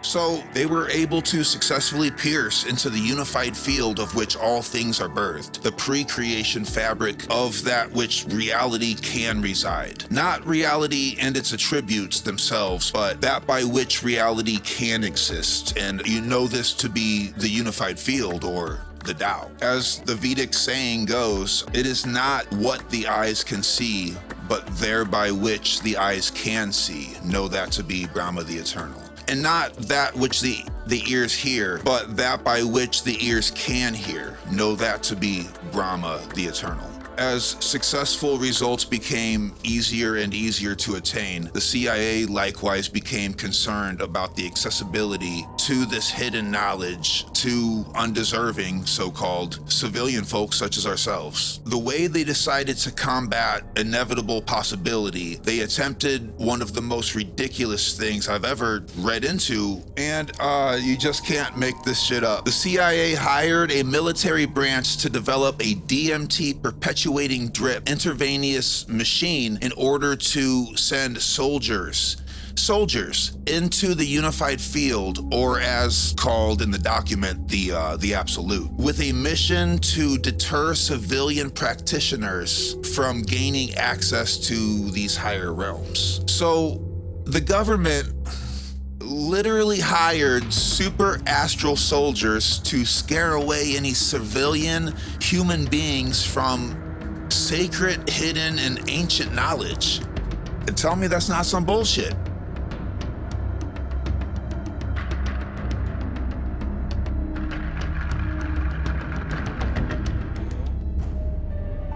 The egg is finite yet infinite due to its circular shape and flux. This is both parabolic and literal. Parabolic in the way that a cosmic egg is the all, and also the source of the all in an infinite cycling state of fluctuation, sentient. While the cosmic egg, is also literal in the sense that the magnetic field of Earth is toroidal, the shape of a torus, a self-repeating pattern that is both infinite and finite. The torus field occurs naturally throughout the universe on many levels: galaxies, planets, the human heart, cells, the atomic structure, photons, and so below. And that keeps going forever. And in that case, then we are to assume up also forever. But as we have seen, infinite within a repeating pattern, a loop, so to speak. Well, in an egg. This god-awful drawing is actually very poignant, and I wish somebody out there with the graphics design skills could, I don't know, recreate this with symmetry and accuracy. That would be very cool. Hit me up if you do that. I'd love to use it for a thumbnail in the sequel to this video that will concern Ingo Swann. Looking at sections of the results of this gateway process, there's a lot of coincidences that take place with the esoteric ancient teachings. For example, section 30, which is titled Advanced Techniques, is straight up just meditation, but more scientifically worded. This document, towards the end, they tackle the idea of problem solving, utilizing access to the Akashic record, this ancient fabled library of information that stores all sentient happenings within the universe. Many skeptics of the authenticity, or of the, well, not the authenticity, but of the happenings during the gateway process will mention the placebo effect. But in that case, then what is the placebo effect? In fact, that's just as big a mystery, and indeed, just like in this case, impossibly so. If the placebo effect didn't exist objectively, and it was just rumored to be so and suppressed by our medical field and science, it would be cryptic, just like the rest of these teachings, such as meditation, yoga, and astral body experiences. Which brings me to a portion of the document that states the exercises and practices utilized in the gateway process are just, it states that these are just tools to make the out-of-body transition easier. But if honed in and perfected by the student, this state and other states like it can be achieved by sheer willpower alone. This is very akin to what might be described as a Kundalini awakening, or a realization of Zen, enlightenment, if you will. The sort of life after death portion of this document seems to bring comfort to the reader, as opposed to the, I'm sure, the agenda of the Central Intelligence Agency in which was conducting this study. Came to the conclusion that there is some sort of a primordial I within that transcends death, that a personality of sorts, when death arrives, leaves the body and joins this Akashic record, this unified field of information and energy, disperses, yet takes its teachings, its learnings, and its experiences with it. Essentially, I hesitate to use the word, immortality of all human beings. Unification through death is called the return to the absolute, and it seems like a nice and warm, fuzzy concept, of which this document, being stark science, seems to take a left turn. There's something that I think is important to remember when both experimenting with the gateway process and these ancient esoteric teachings and exercises, that yes, the CIA was able to conduct these studies, fund them, and successfully reproduce results. This paints sort of a good guy type feature to this government agency. But we shouldn't be fooled. We have to remember that as being a portion of government, its idea in the first place was to create human soldiers, weapons, mindless robots intended to do the bidding of those who find themselves to be in control. I applaud the CIA for their research into these mystical states, but I mean, shame on them for both keeping it sealed and restricted from us, classified. And at the same time, shame on them for wanting to control reality against the will of the people. And that was the idea behind this entire thing in the first place. Now, let's not get confused. Monroe meant well, and his team sought to understand a deeper sense of reality about the universe. But when the CIA got a hold of his research and found him to be credible, they by all means intended to use these findings against us. It makes me wonder if maybe they weren't just out to weaponize this, but also in a way hoping to harness our attention in such a way that they could better control society. I can't help but speculate about the intentions of the CIA and the intentions of the so-called archons of the Gnostic Demiurgos, the Sophia. These so-called reptilian creatures that reoccur in all of these astral projections that were conducted and studied upon by multiple different sources and multiple different people. It almost seems as if the CIA wants to better understand consciousness and suffering in order to appease a sort of an otherworldly parasitic existence that by all means maybe is best described as a reptilian. I'm trying real hard, guys, not to do an entire video on reptilians just because of how quickly I could be, frowned upon. I don't want to be compared to flat earthers or any other very hokey conspiracy theorists, but man, I'll tell you what, as much as it comes up throughout the researchings of these videos, it's very hard to ignore. Amongst Ingo Swann's lost work, he wrote in Beyond the God's Devices, if humanity were suddenly to become honest with itself, it would have to admit that it has not been very noble, certainly not rational, and that the course of destiny of humankind has never been ruled by reason for longer than 2 minutes at a time. These are unpopular words, but if we look around us at a world now in planetary contract as a whole, we can easily see that humankind is a mess, that the ideas about ourselves are gobbledygook, and that's a silly word, and that most of us are at one level or another suffering tremendously as a result. Liberation means getting free of something. In the psychic sense, obviously, it means getting free of some psychic situation or condition in which one is stuck or trapped. When liberation is about to occur or is imminent but has not yet actually taken place,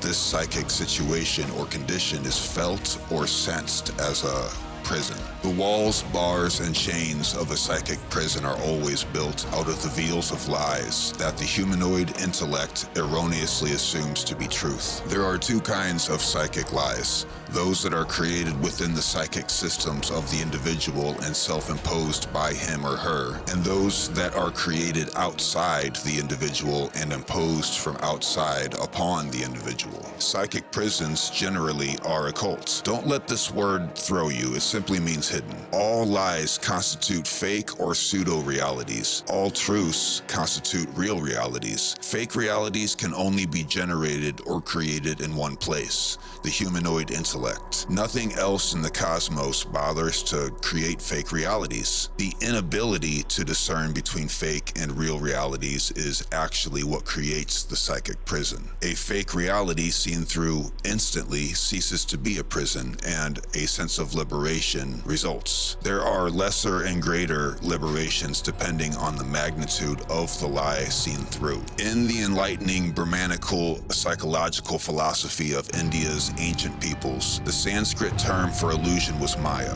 Unfortunately, early Western translators of this word mistranslated it, and this mistranslation has been perpetuated. The familiar illustrations in the Vedanta texts regarding the definition of Maya are quite clear and explicit, so clear that it is unclear why Westerners should mistranslate it. In the psychic wreckage of our present Western culture, Maya has been reduced to a complex term, meaning that all of our ideas derived either from inner perceptions or impressions of what is exterior, or Maya. Hence, to the Westerner, Maya means that all is illusion. Doubtless, this mistranslation was envisaged, created, and perpetuated by certain intellectuals who already viewed all as illusion. And if one seeks to study the rest of ancient India through this one lie, all ancient Indian philosophy will be unintelligible. This has not stopped the lie makers and several all-is-illusion sects presently busy ramping through our psychically wrecked culture with great aplomb,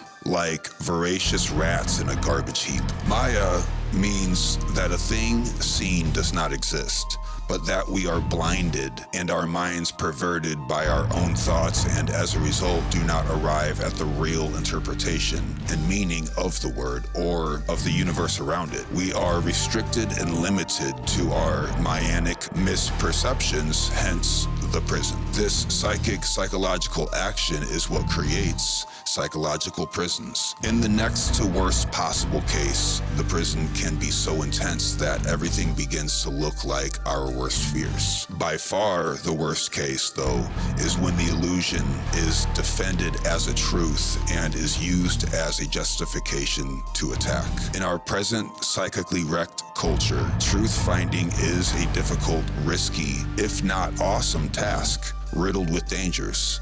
Many people just give up with a sigh and say, who knows what to believe anymore? Now, come on now. The future will certainly dump on you if you occupy that attitude for very long. So without further adage, let's get into this so-called shortcut that the gateway process boasts of. As written in the document, and I quote, A. Begin by using the gateway hemisync tapes to achieve enhanced brain focus and to induce hemisphere synchronization. B. Add strong REM sleep frequencies to induce left brain quiescence and deep physical relaxation. C. Provide hypnotic suggestion designed to enable an individual to induce deep auto-hypnotic state at will. D. Use auto-hypnotic suggestion to attain much enhanced focus of concentration and motivation in rapidly progressing through Focus 12 exercises. E. Then repeat steps A and B following the use of the auto-hypnotic suggestion that an out-of-body movement will occur and be remembered. F. Repeat step E to achieve faculty in gaining out-of-body state under conscious control. Alter hypnotic suggestion to stress ability to consciously control out-of-body movement and maintain it even after REM sleep state ends. And finally, G. Approach Focus 15 and 21 objectives to escape from the time, space, and interact. Unfortunately, this is where the documentation cuts